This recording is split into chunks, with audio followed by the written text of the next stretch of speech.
Hello everyone, this is your friend CSD Saluja welcoming you all on our YouTube channel. क्या हाल चाल है बच्चे आप सबके? उम्मीद करता हूँ सब अच्छे होंगे।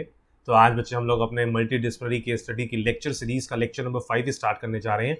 और जैसा कि हम लोग पिछले 4 लेक्चर में इंटरप्रिटेशन ऑफ लॉ के चैप्टर को कवर कर रहे थे, आज भी हम उसी पर्टिकुलर चैप्टर को कंटिन्यू करेंगे। पिछले 4 लेक्चर में हम लोग इंटरप्रिटेशन ऑफ लॉ चैप्टर की 20 केस स्टडीज को कवर कर चुके हैं। अब आज और 5 केस स्टडीज को कवर करेंगे और मोस्ट प्रोबेबली नेक्स्ट क्लास जो कल होगी 8 बजे रात में, वो उसकी लास्ट क्लास होगी इस पर्टिकुलर चैप्टर की, क्योंकि तब हमारे इस पर्टिकुलर चैप्टर के सारे केसेस मॉड्यूल के अकॉर्डिंग कवर हो चुके होंगे।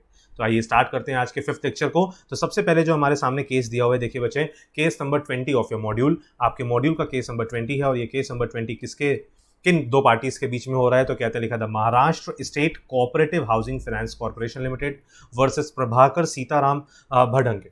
कहते हैं ध्यान से, यहाँ पे हम ऐसे बोलेंगे कि ये जो मिस्टर प्रभाकर है ये इस पर्टिकुलर कोऑपरेटिव सोसाइटी के एक एम्प्लॉई हैं, और यहाँ पे हम इसको बोलेंगे कि ये कॉर्पोरेशन है, ये एक सोसाइटी है। इस पर्टिकुलर केस में बच्चे देखना 2-3 चीजें आपको देखने को मिलेंगी। ये पर्टिकुलर केस आपको बताएगा कि किस तरीके से हमारा जो ये जुडिशरी सिस्टम बना हुआ है ये कितना ज़्यादा लेंदी है, कितना ज़्यादा रिजिड है। छोटे से मैटर के लिए अभी आप देखिएगा कि 10 से 12 साल लग जाएंगे सिर्फ ये पता करने में कि किस पर्टिकुलर कोर्ट की जुरिस्डिक्शन है इस पर्टिकुलर मैटर को डील करने के लिए। मतलब अभी मैटर तो रिजॉल्व होगा ही नहीं, 10 साल के बाद भी जो मेन मैटर है वो तो रिजॉल्व होगा ही नहीं। 10 साल में सिर्फ ये पता लग पाएगा कि कौन सी कोर्ट इस पर्टिकुलर डिस्प्यूट को रिजॉल्व करेगी। तो देखिएगा कि किस तरीके से जो पार्टीज होती हैं वो कोर्ट में कितना परेशान होती हैं। तो चलिए देखते हैं इस पर्टिकुलर केस में क्या लिखा है। कहते हैं जो ये केस है इसमें कोऑपरेटिव सोसाइटी लॉ हमारे सामने क्वेश्चन में है। मतलब जो हम जिस पर्टिकुलर लॉ के प्रोविजंस को हम पढ़ेंगे वो है कोऑपरेटिव सोसाइटी एक्ट। और कहते हैं क्वेश्चन क्या है, जुरिस्डिक्शन ऑफ कोऑपरेटिव कोर्ट। यहाँ क्वेश्चन है कि कोऑपरेटिव कोर्ट की जुरिस्डिक्शन क्या इस पर्टिकुलर डिस्प्यूट को रिजॉल्व करने की है या नहीं। एक पर्टिकुलर मैटर जुडिशरी, एक पर्टिकुलर डिस्प्यूट होगा जो इन दो पार्टीज के बीच में हुआ है, कॉर्पोरेशन और एम्प्लॉय के बीच में। ये मैटर जाएगा कोऑपरेटिव कोर्ट में, बट ये पता करना है हमको कि क्या कोऑपरेटिव कोर्ट इस मैटर को डील कर सकती है या नहीं कर सकती। क्या ये particular subject matter cooperative court की जुरिस्डिक्शन में आता है या नहीं आता, हमको ये चेक करना है। There is a dispute between employee and the society, जो हम लोगों ने ऊपर ही मेंशन कर लिया है। Whether cooperative court has jurisdiction to try this particular nature of suit। Question यहाँ पे ये है कि सर जो ये डिस्प्यूट हुआ है between a society and an employ, क्या ये particular suit cooperative court deal कर सकती है, क्या उसके पास जुरिस्डिक्शन है? सुप्रीम कोर्ट ने आंसर दिया नो। नो आंसर देने का मतलब है कि नहीं, कोऑपरेटिव कोर्ट ये पर्टिकुलर मैटर डील नहीं कर सकती क्योंकि ये पर्टिकुलर सब्जेक्ट मैटर उसकी जुरिस्डिक्शन से बाहर है। कहते हैं ऐसा क्यों, आइए देखते हैं। ब्रीफ फैक्ट्स को पहले कंसीडर करते हैं। कहते हैं द एपेलेंट जो है Maharashtra state cooperative housing finance corporation limited, जिसको हम लोगों ने एक कोऑपरेटिव सोसाइटी का नाम दिया, ठीक है। इसको बाद में अगर हम पूरे केस में देखेंगे तो यहाँ पे कॉर्पोरेशन वर्ड से यूज होगा, ठीक है। कहते हैं it is a cooperative society registered under the Maharashtra cooperative society act 1960। तो कहते हैं जो ये Maharashtra state cooperative housing finance corporation limited करके कोऑपरेटिव सोसाइटी है, ये महाराष्ट्र कोऑपरेटिव सोसाइटी एक्ट 1960 में रजिस्टर्ड है, ठीक है। कहते हैं द रिस्पॉन्डेंट, रिस्पॉन्डेंट यहाँ पे कौन है? मिस्टर प्रभाकर। कहते the respondent had joined the services in the apparent corporation in the year 1975 as an inspector. कहते हैं इस कोऑपरेटिव सोसाइटी में, इस कॉर्पोरेशन में जो एम्प्लॉय हैं इन्होंने एज एन इंस्पेक्टर, मतलब डिजिग्नेशन जो है उनकी इंस्पेक्टर की रैंक की है, और उन्होंने इस पर्टिकुलर ऑर्गेनाइजेशन को ज्वाइन किया था। कहते हैं ही was promoted to the post of branch manager of class 1 in the year 2000। 25 साल की सर्विस के बाद मिस्टर प्रभाकर को प्रमोट किया गया और प्रमोट करने के बाद उनको ब्रांच मैनेजर बना दिया गया इस सोसाइटी का, ठीक है। कहते हैं but for certain acts of misconduct eligibly committed by the respondent. कहते हैं ऐसा एलिगेशन लगाया गया है कि जो ये एम्प्लॉय रिस्पॉन्डेंट हैं इन्होंने कुछ मिसकंडक्ट किया था, जिसकी वजह से ही was put under suspension vide orders dated July 11, 2003।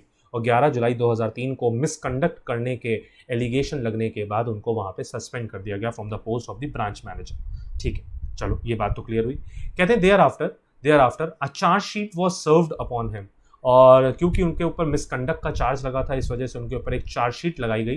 And the departmental inquiry conducted which result in dismissal order dated April 28, 2006 passed by the corporation dismissing the respondent from service. और ये डिपार्टमेंटल इंक्वायरी हुई by the cooperative society only, और cooperative society ने सारे facts को consider करने के बाद एम्प्लॉय को, मिस्टर प्रभाकर को, उनकी जॉब से निकाल दिया, ठीक है। कहते हैं his departmental appeal have dismissed. और फिर एम्प्लॉय ने डिपार्टमेंटल अपील की। अपील किसने की होगी? अपील, डिपार्टमेंटल अपील किसने की है बच्चे यहाँ पे? अपील बाय एम्प्लॉय, जिनको जॉब से निकाला गया। इन्होंने अपील की, ठीक है। The respondent approach the cooperative court at Aurangabad, और जब अपील इन्होंने फाइल की डिपार्टमेंट में ही, डिपार्टमेंटल इंक्वायरी के अगेंस्ट, तो वो अपील डिसमिस हो गई ये कहते हुए कि जो डिपार्टमेंटल इंक्वायरी का डिसीजन है वो बिल्कुल करेक्ट है। एम्प्लॉय अभी भी एग्रीव्ड है, इसलिए एम्प्लॉय कहाँ पहुंच गया, कोऑपरेटिव कोर्ट पहुंच गया। कहाँ पहुंच गया, कोऑपरेटिव कोर्ट। और यहां से हमारा इस पर्टिकुलर मैटर का, इस पर्टिकुलर डिस्प्यूट का मेन क्वेश्चन रेज होने जा रहा है। जब वो कोऑपरेटिव कोर्ट पहुंचा, situated at Aurangabad, which is set up under the Act on April 19, 2007, challenging the orders of dismissal from service as well as the order rejecting the departmental appeal by filing dispute number 61, 2007.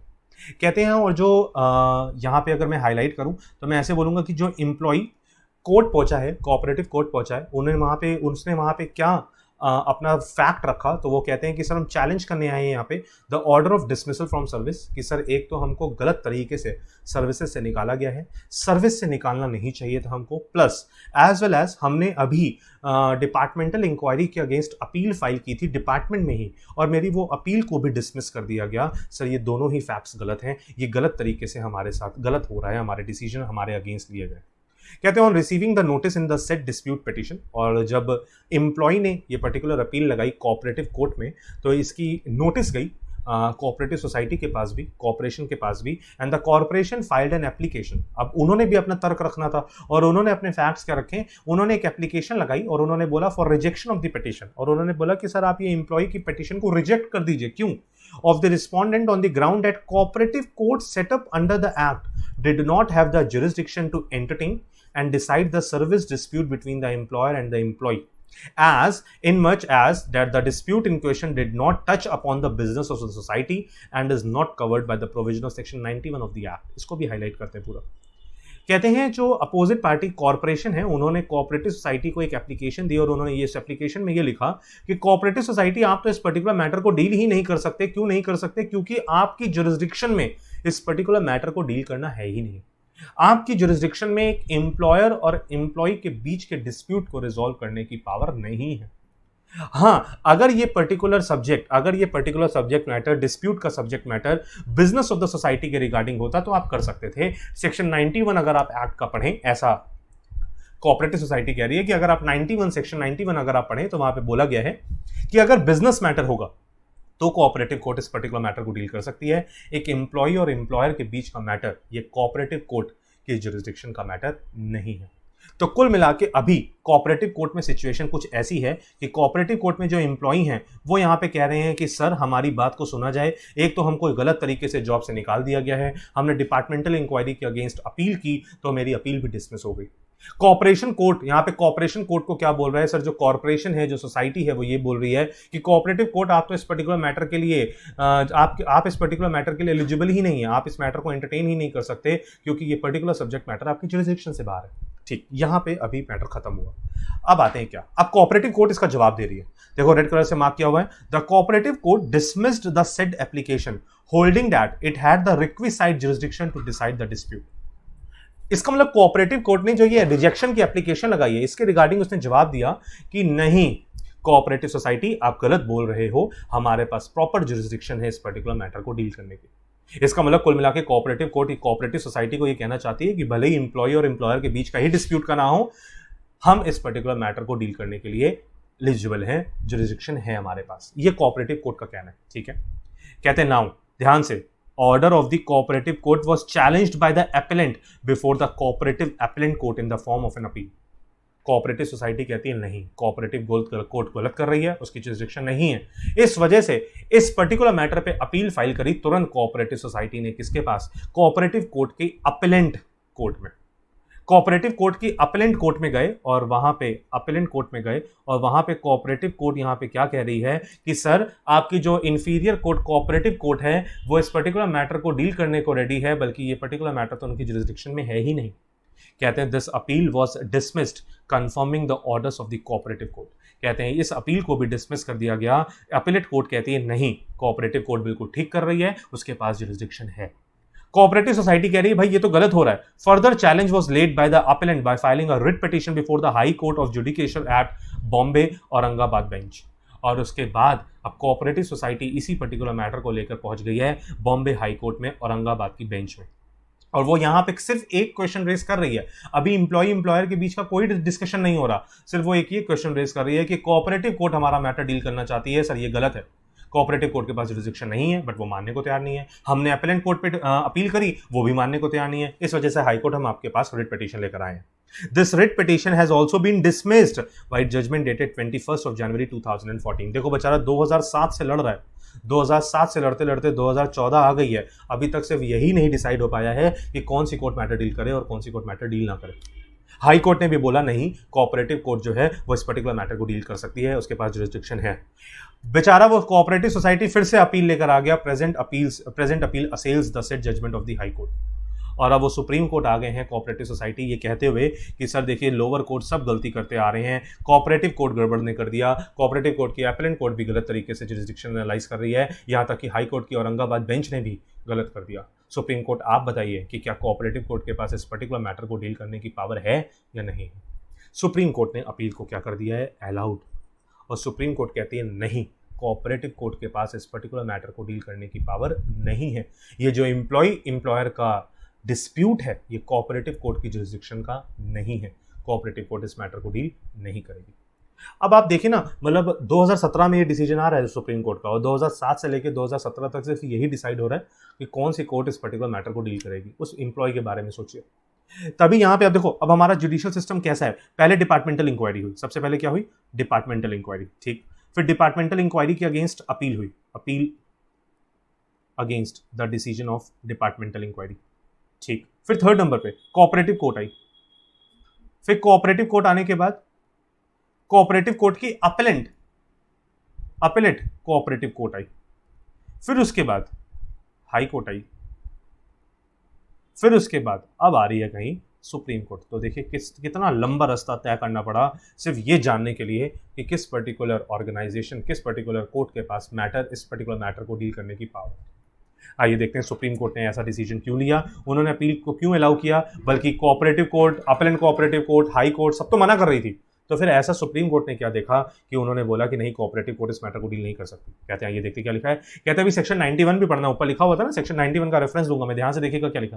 कहते थे issue that needs to be decided is to whether the cooperative court established under the act has the requisite jurisdiction to decide service dispute between a cooperative society established under the act and its employees. Supreme court साफ साफ पहले ही paragraph में कहते हैं कि जो dispute हमारे सामने आया है वो सिर्फ एक नॉर्मल सा डिस्प्यूट इतना आया है कि क्या कोऑपरेटिव कोर्ट के पास पावर है इस सर्विस डिस्प्यूट को, एक ऐसा डिस्प्यूट जो कोऑपरेटिव सोसाइटी और उसके एम्प्लॉय के बीच में हुआ है, क्या इस नेचर के सूट को डिसाइड करने की पावर कोऑपरेटिव कोर्ट के पास है, यस और नो, हमको ये डिसाइड करना है। सेक्शन 91 पढ़ते हैं। सेक्शन 91 पढ़ने के बाद हमको कुछ आइडिया लगेगा कि क्या ये particular matter cooperative court deal कर सकती है या नहीं कर सकती। क्या लिखा, reading of the provisions of section 91 would show that there are two essential requirements for conferment of exclusive jurisdiction on the cooperative court which need to be satisfied. कहते जब हम सेक्शन 91 पढ़ते हैं तो सेक्शन 91 के प्रोविजन को पढ़ने के बाद दो बहुत इंपॉर्टेंट रिक्वायरमेंट आती हैं। अगर इन दो पॉइंट में आप कहीं फॉल कर जाते हैं तो in that situation cooperative court आपके मैटर को डील करेगी, लेकिन अगर इनमें आप फॉल नहीं करते तो इन दैट सिचुएशन ये मैटर कोऑपरेटिव कोर्ट की जुरिसडिक्शन से बाहर हो जाएगा। कहते हैं ऐसा क्या लिखा है, ध्यान से देखो, लिखा है there are two essential requirements for conferment of exclusive jurisdiction on the cooperative court. कहते हैं अगर ये दोनों चीजें फुलफिल हो जाती हैं तो कोऑपरेटिव कोर्ट आपके मैटर को डील करेगा। अब हमको ये देखना है कि जो हमारा डिस्प्यूट है बिटवीन एम्प्लॉय एंड सोसाइटी, क्या वो यहां पे फॉल करता है। अगर वो यहां पे फॉल कर जाता है तो इन दैट सिचुएशन हम मान लेंगे कि ये particular dispute cooperative society deal कर सकती है, लेकिन अगर यहां फॉल नहीं किया तो फिर भैया ये डिस्प्यूट कोऑपरेटिव सोसाइटी डील नहीं कर पाएगी। पहला number, the first requirement is that dispute should be dispute touching the constitution of the society और इलेक्शंस और कमिटी और इट्स ऑफिसर्स और कंडक्ट ऑफ जनरल मीटिंग और मैनेजमेंट ऑफ द सोसाइटी और बिजनेस ऑफ द सोसाइटी। जो words को हमको mark करना है वो है इट्स ऑफिसर्स। ये इंपॉर्टेंट वर्ड है जो इंटरप्रिटेशन का एक जरिया बनेगा। कहते हैं यहां ऐसे बोला गया कि पहली रिक्वायरमेंट जो है वो पहली रिक्वायरमेंट ये है कि dispute should be dispute touching to the, dispute एक ऐसा डिस्प्यूट होना चाहिए जो कहीं ना कहीं सोसाइटी के कॉन्स्टिट्यूशन के रिगार्डिंग हो, सोसाइटी के इलेक्शंस के रिगार्डिंग हो, सोसाइटी की कमेटी के रिगार्डिंग हो, सोसाइटी के ऑफिसर्स के रिगार्डिंग हो, सोसाइटी की जनरल मीटिंग के रिगार्डिंग हो, सोसाइटी के मैनेजमेंट के रिगार्डिंग हो, सोसाइटी के बिजनेस के रिगार्डिंग हो। यहां पर जो मिस्टर एम्प्लॉय हैं वो कह रहे हैं सर हम इस ऑफिसर्स में आते हैं ना, कोऑपरेटिव कोड भी कहती है कि हम ऑफिसर्स में आते हैं ना, अपलेंट कोऑपरेटिव कोड भी कहती है हम ऑफिसर्स में आते हैं ना, हाई कोर्ट भी कहती है सर हम ऑफिसर्स में आते हैं ना। जो एम्प्लॉय है वो ब्रांच मैनेजर है, वो ऑफिसर रैंक का लेवल, एक ऑफिसर रैंक का एक पर्टिकुलर पर्सन है, एक एम्प्लॉय है, वो इन ऑफिसर्स में कवर नहीं होता। सुप्रीम कोर्ट कहती है अगर हम इन ऑफिसर्स को देखें तो ये जो पर्टिकुलर ऑफिसर्स वर्ड यूज हुआ है ये उस इलेक्शन के रिगार्डिंग हुआ है, एम्प्लॉय के रिगार्डिंग नहीं हुआ। इंटरप्रिटेशन उन्होंने की। कहते हैं फिर लिखा है the second requirement is that such a dispute is to be refer to the cooperative code by enumerated person as specified under subsection 1 of section 91। ठीक है, कहते हैं ये पॉइंट तो हमारा फुलफिल हो रहा है, बस हमको ये देखना है कि कहीं ना कहीं हम ऑफिसर्स की डेफिनेशन में आ जाएं या फिर हमारा ये बिजनेस या मैनेजमेंट का पार्ट बन जाए। कहते हैं देखो सुप्रीम कोर्ट क्या कहती है, when we read the provision in the aforesaid manner we arrive at a firm conclusion that service dispute between the employees of such cooperative society and the management of the society are not covered by the aforesaid provision। Supreme court ने साफ साफ एक ही line में ये बोल दिया कि हमको ये कहने में बिल्कुल भी शक नहीं है, बिल्कुल भी डाउट नहीं है कि ये जो पर्टिकुलर सर्विस डिस्प्यूट है between employee and a cooperative society, between employee and the management of the society, it is not covered under section 91। कहते हैं the context in which the word officers is used is altogether different, namely election of the committee और its officers. कह रहे हैं ये बात हो रही है इलेक्शन की, उसकी कमेटी की और उसके ऑफिसर्स की। Thus the word officers has reference to elections. कहते हैं जो ये वर्ड ऑफिसर है ना, इसका लेना देना पूरा इलेक्शन से है, रेगुलर एम्प्लॉय से नहीं है। कहते हैं it was however argued by the learned council for the respondent. Respondent यहाँ पे एम्प्लॉय है। कहते हैं लेकिन एम्प्लॉय के जो लर्नेड काउंसिल, जो एडवोकेट हैं, वो उन्होंने क्वेश्चन रेज किया, उन्होंने आर्ग्यू किया that dispute touching the management और business of a society would include the dispute between the management of the society and its employees। कहते हैं यहाँ पे लर्नेड काउंसिल जो रिस्पॉन्डेंट एम्प्लॉय के वकील है वो यहाँ पे कह रहे हैं कि सर अगर आप उस पर्टिकुलर डेफिनेशन सेक्शन 91 की उस पर्टिकुलर प्रोविजन को पढ़ें तो वहाँ पे वर्ड लिखा हुआ है मैनेजमेंट और बिजनेस ऑफ अ सोसाइटी, और एक एम्प्लॉय और कोऑपरेटिव सोसाइटी के बीच में जो डिस्प्यूट हो रहा है वो इसी में कवर होता है। सुप्रीम कोर्ट ने कैटेगरी वाइज इस पर्टिकुलर चीज का एक्सप्लेनेशन दिया और उन्होंने बोला there are plethora of judgments. कहते हैं नंबर ऑफ जजमेंट्स हमारे पास हैं of this court, supreme court के, holding that the expression business of the society would not cover the service matters of employer and employee. Supreme court कहती है हमारे पास ऐसे बहुत सारे केसेस हैं जहां सुप्रीम कोर्ट ने ही ये डिसीजन लिया हुआ है कि जहां वर्ड लिखा हुआ है बिजनेस ऑफ द सोसाइटी, वहां पे एम्प्लॉय और एम्प्लॉयर के बीच के सर्विस मैटर कवर नहीं होते। उन्होंने रेफरेंस भी दिया, कहते हैं in cooperative central bank limited versus additional industrial tribunal this court held that expression touching the business of the society would not cover the dispute pertaining to alteration of condition of service of workman. कहते हैं ये एक पहला number case है जिसका हम reference देते हुए ये कहना चाहते हैं कि अगर वर्ड लिखा है बिजनेस ऑफ द सोसाइटी तो वहां पे सर्विस मैटर कवर नहीं होंगे। कहते हैं दूसरा केस उन्होंने रेफर किया, we now advert to the question as to whether such a dispute can be treated as dispute relating to management of the society. कहते हैं क्योंकि क्वेश्चन रेज हुआ कि सर चलो सर ये ठीक है बिजनेस ऑफ द सोसाइटी का पार्ट नहीं है, मैनेजमेंट भी तो वर्ड यूज हुआ है, देखो लिखा मैनेजमेंट और बिजनेस, क्या सर ये मैनेजमेंट का पार्ट है? अगेन सुप्रीम कोर्ट ने एक और जजमेंट दी, कहते हैं on this aspect as well there is a direct judgment of this particular court in Gujarat state cooperative land development land limited versus PR Mankad and others. कहते हैं इस पर्टिकुलर कोर्ट ने ही इस पर्टिकुलर दूसरे जजमेंट में भी क्लियर कट ये बोला है, wherein the expression management of the society was clearly explained and it thus clearly follows that the dispute raised by the respondent is not covered within the meaning of section 91 of the act and therefore cooperative court does not have jurisdiction to entertain the claim filed by the respondent। और कहते हैं section 91 की पूरी interpretation पढ़ने के बाद साफ पता चल रहा है कि कोऑपरेटिव कोर्ट के पास इस पर्टिकुलर मैटर को रिजॉल्व करने की पावर नहीं है, डील करने की पावर नहीं है, इसलिए जो एम्प्लॉय ने कोऑपरेटिव कोर्ट में मैटर फाइल किया है ये गलत है। कहते हैं as a result this appeal is allowed. Appeal किसकी अलाउ हो रही है? कोऑपरेटिव सोसाइटी की। The order of the high court is set aside, high court के ऑर्डर को किनारे कर दिया गया and the division bench judgment on which reliance is placed by the high court in the impugned judgment is overruled. और high court ने जिस particular judgement को रेफर करते हुए अपना डिसीजन सुनाया था उसको सुप्रीम कोर्ट की ये पर्टिकुलर जजमेंट ओवररूल करती है। एज अ कंसिक्वेंस, और इसका रिजल्ट ये निकल के आया, it is held that petition filed by respondent before the cooperative court is not maintainable. और सुप्रीम कोर्ट कहती है जो पिटीशन रिस्पोंडेंट एम्प्लॉय ने फाइल की थी कोऑपरेटिव कोर्ट में वो मेंटेनेबल नहीं है। It would however be open to the respondent to file a civil suit. और अब यहाँ पे ऑर्डर दिया जा रहा है किसको, एक तरीके से ऑर्डर क्या सजेशन दिया जा रहा है एम्प्लॉय को कि आप सूट फाइल करना चाहते हैं तो नॉर्मल सिविल सूट फाइल करिए सिविल कोर्ट में. Needless to mention, in such a civil suit filed by the respondent, he would be at a liberty to file application under section 14 of the Limitation Act in order to save the limitation. क्योंकि limitation act में लिखा होता है कि एक particular time limit के अंदर suit file हो जाना चाहिए, लेकिन सेक्शन 14 इसको सेक्शन 14 इसमें हमको एग्जाम्पशन देता है. और सेक्शन 14 ये कहता है कि अगर कोर्ट की प्रोसीडिंग की वजह से अगर आपका लिमिटेशन टाइम पीरियड एक्सपायर हो गया तो कोर्ट आपको एक टाइम देती है, उतने टाइम में आप नॉर्मल सूट फाइल कर सकते हैं. और यहाँ पे सुप्रीम कोर्ट ने बोला कि हम सेक्शन 14 ऑफ लिमिटेशन एक्ट का यूज करते हुए आपको टाइम देते हैं कि आप अगर नॉर्मल सिविल सूट फाइल करना चाहें तो कर सकते हैं. तो देखिए 10 साल के बाद सिर्फ डिसीजन ये आया कि कोऑपरेटिव कोर्ट इस पर्टिकुलर मैटर को डील कर सकती है या नहीं कर सकती, वो भी सुप्रीम कोर्ट. इतना लंबा रास्ता तय करने के बाद पता चला. चलो एक केस और पढ़ते हैं, नीचे नहीं आते पहले, अभी एक नीचे और दूसरे वाले केस पे आते हैं. मैं आपको दिखाता हूँ.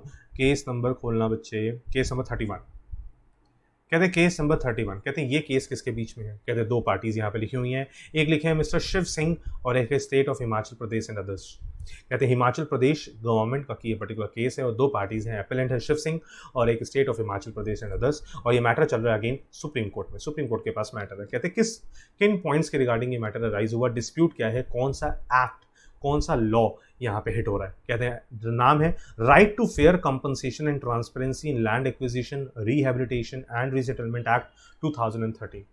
तो एक्ट का नाम इतना बड़ा सा है, regarding land acquisition rehabilitation and resettlement act. कहते हैं इस पर्टिकुलर एक्ट में एक लैंड एक्वायर की जा रही है, ऑब्जेक्शंस नॉट कंसिडर. जिसकी लैंड एक्वायर की जा रही है उसने ऑब्जेक्शन रेज किया, उसको कंसिडर नहीं किया गया. Whether the award is tenable, held no. क्या ये डिसीजन सही है, कहते गलत. कहते हो क्या रहा था, ध्यान से सुनिएगा. कुछ नॉर्मल से फैक्ट्स मैं बताता हूँ फिर स्टार्ट करते हैं केस को. कहते हैं हिमाचल गवर्नमेंट ने क्या किया इस पर्टिकुलर एक्ट के अंडर में, उन्होंने एक हाईवे बनाने की तैयारी की, एक रोड बनाने की तैयारी की. और उन्होंने ये बोला कि इस हाईवे में बीच में जिनके भी घर आ रहे होंगे उन पर्टिकुलर जगह को हम खरीद लेंगे और जिसके भी घर आते होंगे उनको हम कंपनसेशन ग्रांट कर देंगे. ठीक है. तो कुल मिला के ऐसे बोला गया कि मान लीजिए एक रूट तैयार हुआ और ऐसे मान लीजिए ये ऐसे एक रूट तैयार हुआ हाईवे का. अब अगर इसके बीच में ये ऐसे एक रूट तैयार हुआ हाईवे का और उन्होंने बोला कि अगर इसके बीच में किसी का भी कोई घर आ जाता है, कोई भी किसी की लैंड आती है तो गवर्नमेंट उसको एक्वायर कर लेगी under this particular act.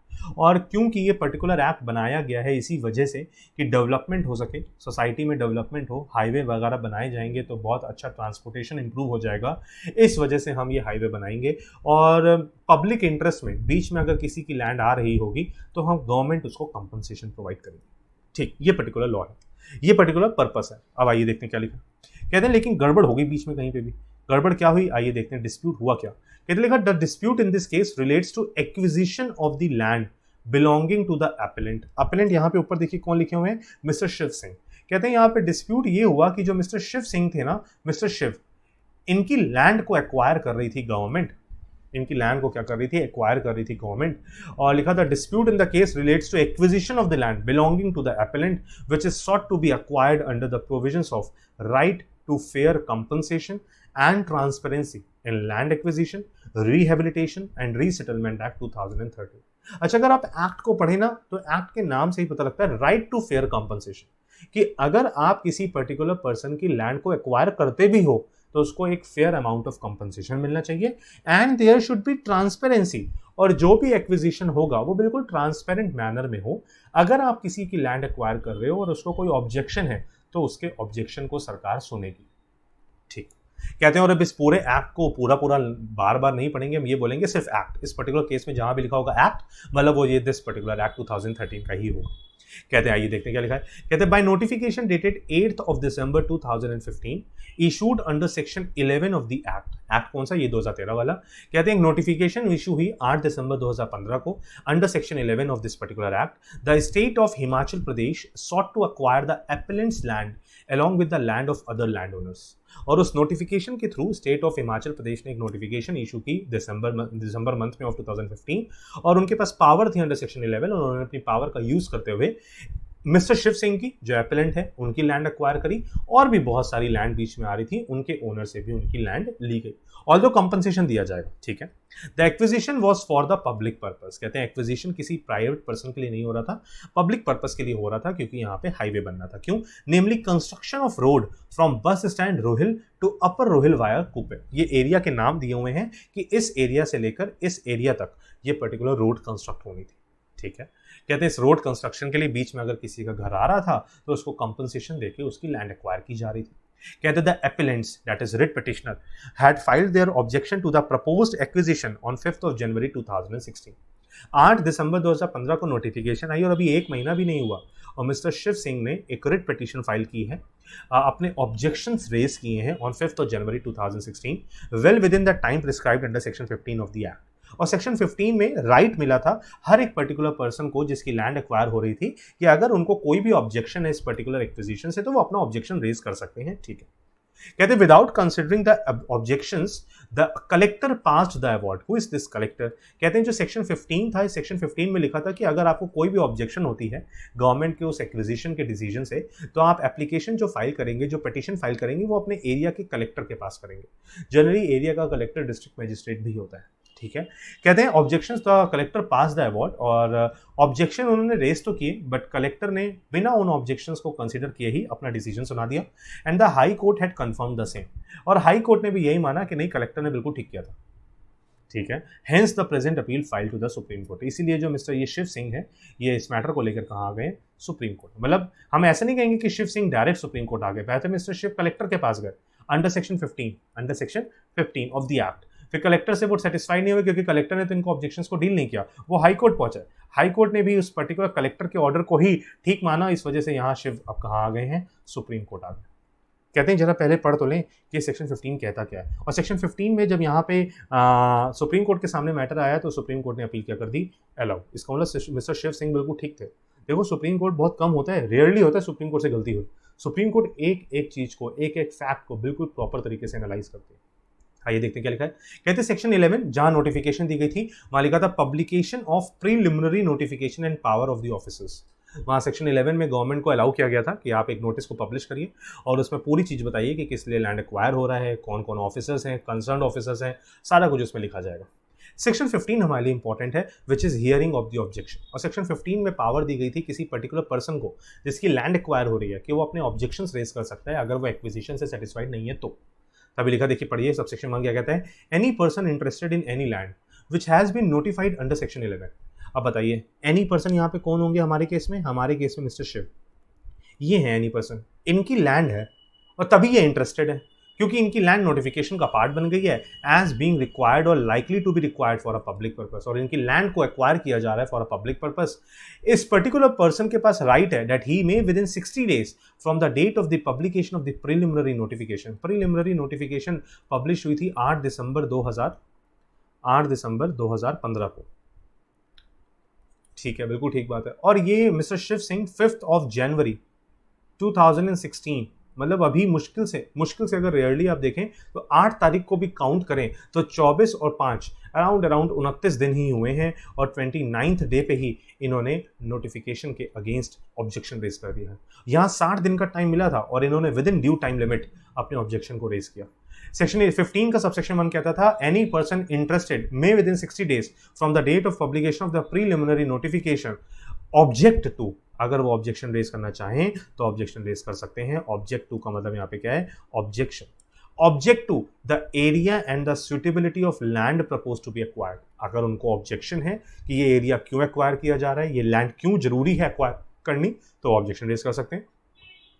Justification offered for public purpose, कि क्या सच में इतना पब्लिक पर्पस, इतना इंपॉर्टेंट काम है ये पब्लिक के लिए कि लोगों की लैंड एक्वायर की जाए, या कहीं और रास्ता नहीं है इस हाईवे को, इस रोड को कंस्ट्रक्ट करने का। The findings of the social impact assessment report, और जब गवर्नमेंट ने ऐसी नोटिफिकेशन निकाली होगी तो उन्होंने एक सोशल इंपैक्ट असेसमेंट रिपोर्ट बनाई होगी, और सोशल इंपैक्ट असेसमेंट रिपोर्ट ये बताता है कि अगर ये डिसीजन लिया जाए कि लोगों की लैंड को एक्वायर किया जाए तो उससे सोसाइटी पर क्या इंपैक्ट पड़ेगा। तो यहाँ पे वो ऑब्जेक्शन रेस करना चाहते हैं कि क्या सोसाइटी के जब इस सोशल इम्पैक्ट असेसमेंट रिपोर्ट की तैयारी की जा रही थी, जब ये बनाई जा रही थी, तो क्या उन्होंने इन लोगों के बारे में नहीं सोचा, शिव सिंह जैसे लोगों के बारे में जिनकी लैंड एक्वायर होगी, उनका तो घर बार खत्म हो जाएगा, वो कहाँ जाएंगे कंपनसेशन का अमाउंट लेकर। सबसेक्शन 2 में क्या बोला गया, कहते सेक्शन 15 के सबसेक्शन 2 में लिखा है एवरी ऑब्जेक्शन अंडर सबसेक्शन 1, कहते अगर कोई भी पर्टिकुलर पर्सन सबसेक्शन 1 में कोई भी ऑब्जेक्शन रेज करता है तो it is required to be made to the collector in writing. Shiv Singh ने भी यही किया था।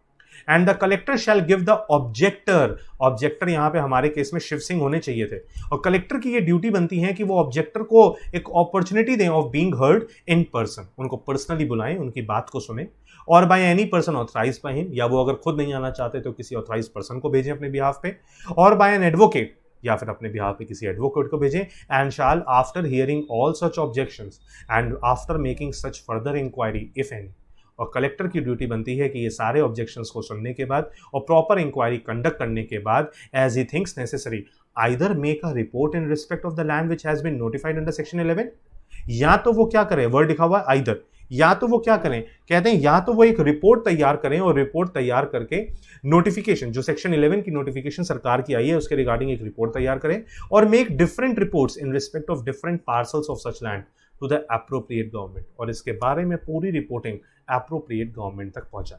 ठीक है, containing his recommendations on the objections, और उसमें अपना भी कंटेंशन रखे, कलेक्टर जो है वो भी इस ऑब्जेक्शन के बारे में जवाब दे, together with the record of the proceedings held by him along with a separate report giving therein the approximate cost of land acquisition, particular as to the number of affected families likely to be resettled for the decision of that government। और जब appropriate government तक collector ये बात पहुंचाएंगे तो वो अपनी report दें कि उनका क्या कहना है, कितने लोगों की लैंड एज सच एक्वायर हो रही है जो ऑब्जेक्शन रेज कर रहे हैं, क्या अप्रोक्सीमेट कॉस्ट आने वाली है, ये सारी बातों की रिपोर्टिंग की जाएगी by the collector to the appropriate government.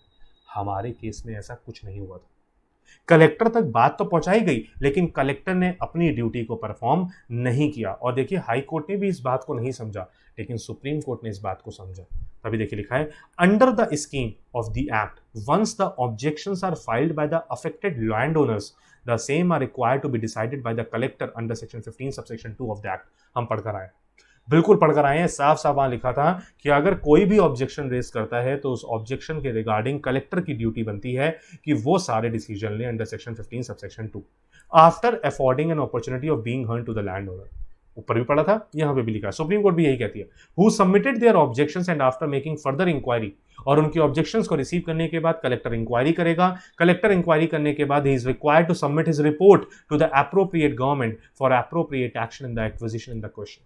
ये सेक्शन 15 सबसेक्शन 2 कहता था, सुप्रीम कोर्ट ने भी बिल्कुल सिंपल वर्ड्स में उसको क्लैरिफाई किया। लेकिन in this case we find that collector neither gave any opportunity to the appellant as contemplated under section 15 subsection 2।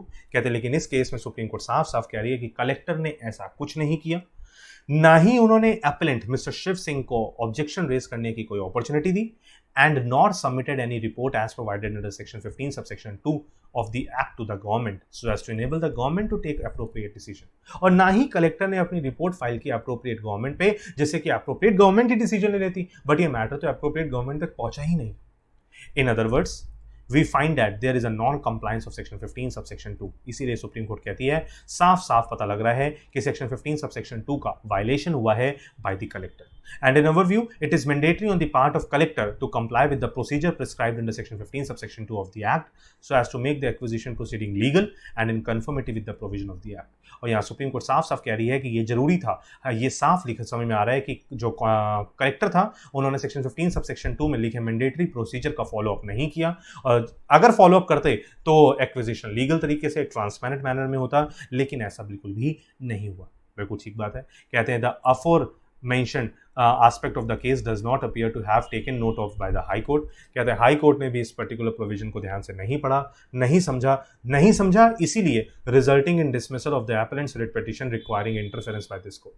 और इसी वजह से तो इस particular appellant mister Shiv Singh की रिट पिटीशन को हाई कोर्ट ने डिसमिस कर दिया, लेकिन सुप्रीम कोर्ट ने इस बात को समझा है।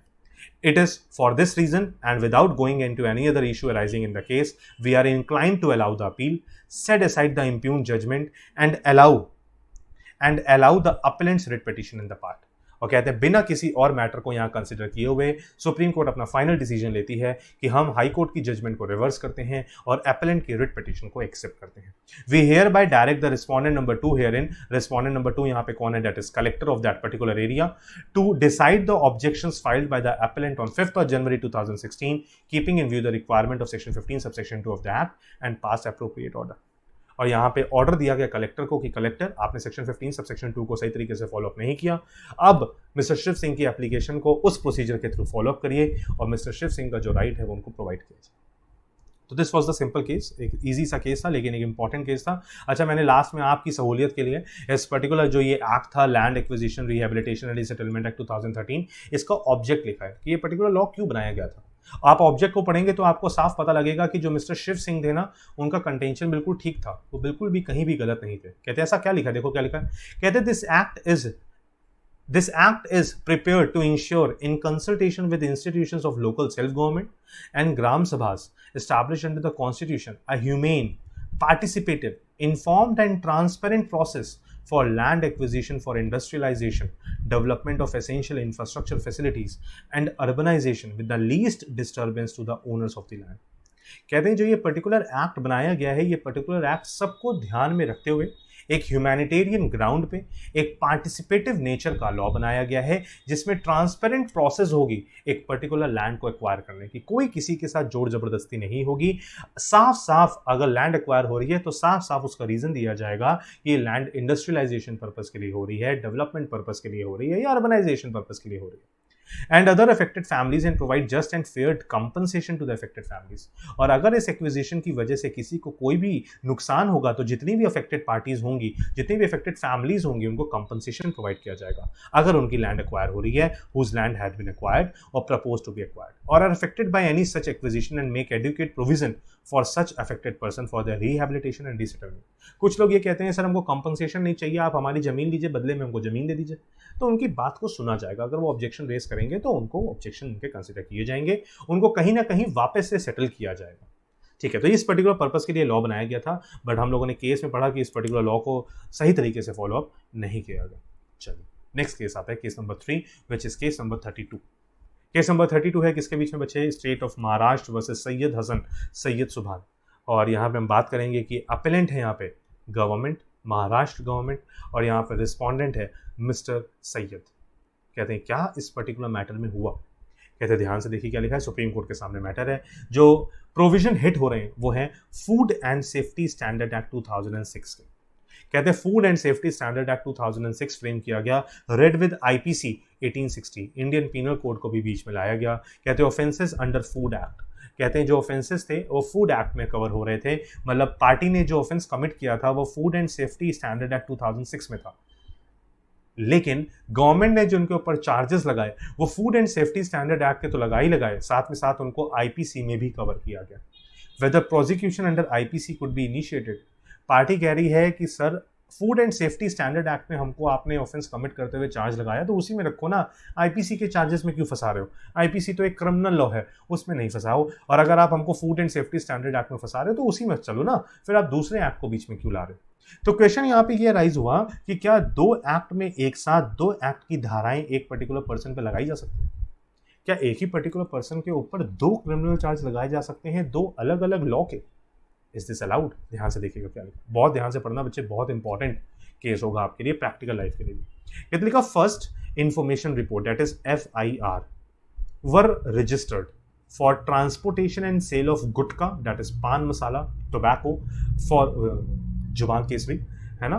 कहते हैं FIR were registered for transportation and sale of gutkha pan masala for offences punishable under section 26 and 30 of the food and safety standard act 2006। कहते हैं FIR रजिस्टर की गई है मिस्टर सैयद हुसैन के अगेंस्ट, और ये क्यों FIR रजिस्टर की गई है, क्योंकि वो ट्रांसपोर्ट कर रहे थे, सेल कर रहे थे गुटकी पान मसाले की, जो कि एक ऑफेंस है, एक पनिशेबल ऑफेंस है under section 26 and section 30 of food and safety standard act. लेकिन सिर्फ सेक्शन 26 और सेक्शन 30 की धारा ही इनके ऊपर नहीं लगाई गई, साथ ही साथ FIR में इनके ऊपर और 4 धाराएं लगाई गई, which is section 188, 272, 273, 328 of IPC 1860। तो कुल मिलाकर हम ऐसे यहाँ पे कह सकते हैं कि गवर्नमेंट ने जो मिस्टर सैयद के अगेंस्ट धाराएं लगाई हैं वो टोटल 6 धाराएं लगाई हैं, जिसमें 2 तो food and safety standard act के रिगार्डिंग थी और जो 4 थी वो आईपीसी के रिगार्डिंग। पार्टी यहाँ पे कह रही है सर धाराएं लगा दी कोई बात नहीं, हमने अगर कोई गड़बड़ की है तो वो food and safety standard act में गड़बड़ की है ना, आईपीसी में क्यों फंसाते हो, ये तो गलत है। कहते लिखा the respondent in the above appeal filed criminal writ petition and criminal application in the high court of Bombay for clashing the FIRs. जो मिस्टर सैयद थे जो यहाँ पे इस पर्टिकुलर केस में रिस्पोंडेंट है, इन्होंने अपील फाइल की है हाई कोर्ट में, क्रिमिनल रिट पिटीशन लगाई है और एक एप्लीकेशन लगाई है कि सर जो गवर्नमेंट ने हमारे अगेंस्ट ये एफआईआर फाइल की है इसको कैंसिल किया जाए। The high court clashed the criminal proceeding, और हाई कोर्ट ने मिस्टर सैयद के फेवर में डिसीजन सुनाया और उन्होंने इन क्रिमिनल प्रोसीडिंग को क्या कर दिया है, उन्होंने इस पर्टिकुलर क्रिमिनल प्रोसीडिंग को क्लैश कर दिया, कैंसिल कर दिया। कहते हैं initiated under the IPC against the respondent and declared that the food safety officer can proceed against the respondent under the provision of chapter 10 of FSS. High court यहाँ पे ये कहती है कि जो क्रिमिनल प्रोसीडिंग आप आईपीसी के अगेंस्ट कर रहे हो, हम उसको आपको आगे कंटिन्यू करने की अनुमति नहीं देते, परमिशन नहीं देते। आपको अगर इस मैटर को आगे प्रोसीड करना है तो सिर्फ ये जो 2 सेक्शंस का वायलेशन है, section 26 and 30 of the food and safety standard act, उसी में मैटर को प्रोसीड करिए, आईपीसी की धाराओं को हटा दीजिए। तो कुल मिला के यहाँ पे हाईकोर्ट ने क्रिमिनल प्रोसीडिंग जो आईपीसी में स्टार्ट हुई थी अंडर 4 डिफरेंट सेक्शंस उसको खत्म किया, लेकिन ऑफिसर्स को ये बोला कि फूड सेफ्टी ऑफिसर्स आप फूड सिक्योरिटी जो food and safety standard act है उसमें कवर अप करिए, इस पर्टिकुलर मिस्टर सैयद को आईपीसी की धाराओं से उनको बाहर कर दीजिए। अब स्टेट कह रही है नहीं नहीं नहीं नहीं, ये तो गलत है, हम तो भैया आईपीसी में भी कवर करेंगे क्योंकि वायलेशन तो आईपीसी का भी हुआ है, सिर्फ food and safety standard act का नहीं हुआ। कहते हैं aggrieved thereby, high court के डिसीजन से स्टेट ऑफ महाराष्ट्र सेटिस्फाइड नहीं है, therefore the state of Maharashtra is before us, और इसीलिए स्टेट ऑफ महाराष्ट्र कहाँ आ गई है, सुप्रीम कोर्ट में। कहते हैं सुप्रीम कोर्ट में क्या है, पहले तो देखें कि ये सेक्शंस कौन कौन से थे जो रेफर किए गए। Section 26 of FSS food and safety standard act, that is responsibility of the food business operator. कहते हैं सेक्शन 26 में कुछ रिस्पॉन्सिबिलिटी है जो फूड बिजनेस ऑपरेटर की हैं, जो हमारे केस में मिस्टर सैयद की होनी चाहिए थी, जिन रिस्पॉन्सिबिलिटीज को उन्होंने फुलफिल नहीं की। Section 30 of the FSS act, that is commissioner of food safety of the state. Her state का एक कमिश्नर है और वो कमिश्नर एक्शन लेगा उन पर्टिकुलर पर्संस के अगेंस्ट जिन्होंने अपनी रिस्पॉन्सिबिलिटीज का वायलेशन किया। तो मतलब सेक्शन 30 में ऑफिसर जो कमिश्नर है वो अपनी रिस्पॉन्सिबिलिटी निभा रहा है, सेक्शन 26 में जो मिस्टर सैयद की रिस्पॉन्सिबिलिटी थी वो उन्होंने नहीं निभाई। फिर कहते हैं जो 4 सेक्शन आईपीसी के लगाए गए वो कौन थे, तो कहते हैं section 188 that is disobedience to order duly promulgated by public servant. Public servant ने कोई ऑर्डर दिया था और आपने उस ऑर्डर को फॉलो नहीं किया जानबूझ के। Section 272 that is adulteration of food और ड्रिंक इंटेंडेड फॉर सेल, मिलावट की गई है ऐसे सामान में, ऐसे फूड में, ऐसे ड्रिंक में जो सेल करने के लिए जो सेल करनी थी आपको और आपने सेल करने के लिए मिलावट की है। Section 273 of IPC that is sale of noxious food और ड्रिंक, ऐसा सामान आप बेचने की कोशिश कर रहे हो जो अनहेल्दी है। And last section 328 of IPC causing hurt by means of poison etcetera with intent to commit an offence. और क्योंकि जो आप पान मसाला टोबैको की बात कर रहे हो, गुटखे की बात कर रहे हो, उसमें पॉइजन जहर मिला हुआ है, और ऑल्दो वो जहर ऐसा नहीं है कि आप खाते ही तुरंत खत्म हो जाओगे, but then also it is a poisonous product और आप यहाँ पे ऑफेंस कमिट करने के लिए एज सच किसी को नुकसान पहुंचाने की कोशिश कर रहे हो। एंड चैप्टर 10 जो रेफर किया गया था that is education and food safety appellate tribunal, और यहाँ पे बोला गया कि जो चैप्टर 10 में food safety and appellate tribunal जो ट्रिब्यूनल बनाई गई है अपील करने के लिए, वहाँ पे ये मैटर को प्रोसीड किया जाए। अब आते हैं सुप्रीम कोर्ट की जजमेंट पे कि सुप्रीम कोर्ट क्या कहती है। क्वेश्चन ये है कि क्या एक ही पर्टिकुलर पर्सन के ऊपर food and safety standard act भी लगा दिया जाए प्लस आईपीसी भी लगा दिया जाए, क्या दोनों लॉ को एक साथ लगा देना सही होगा?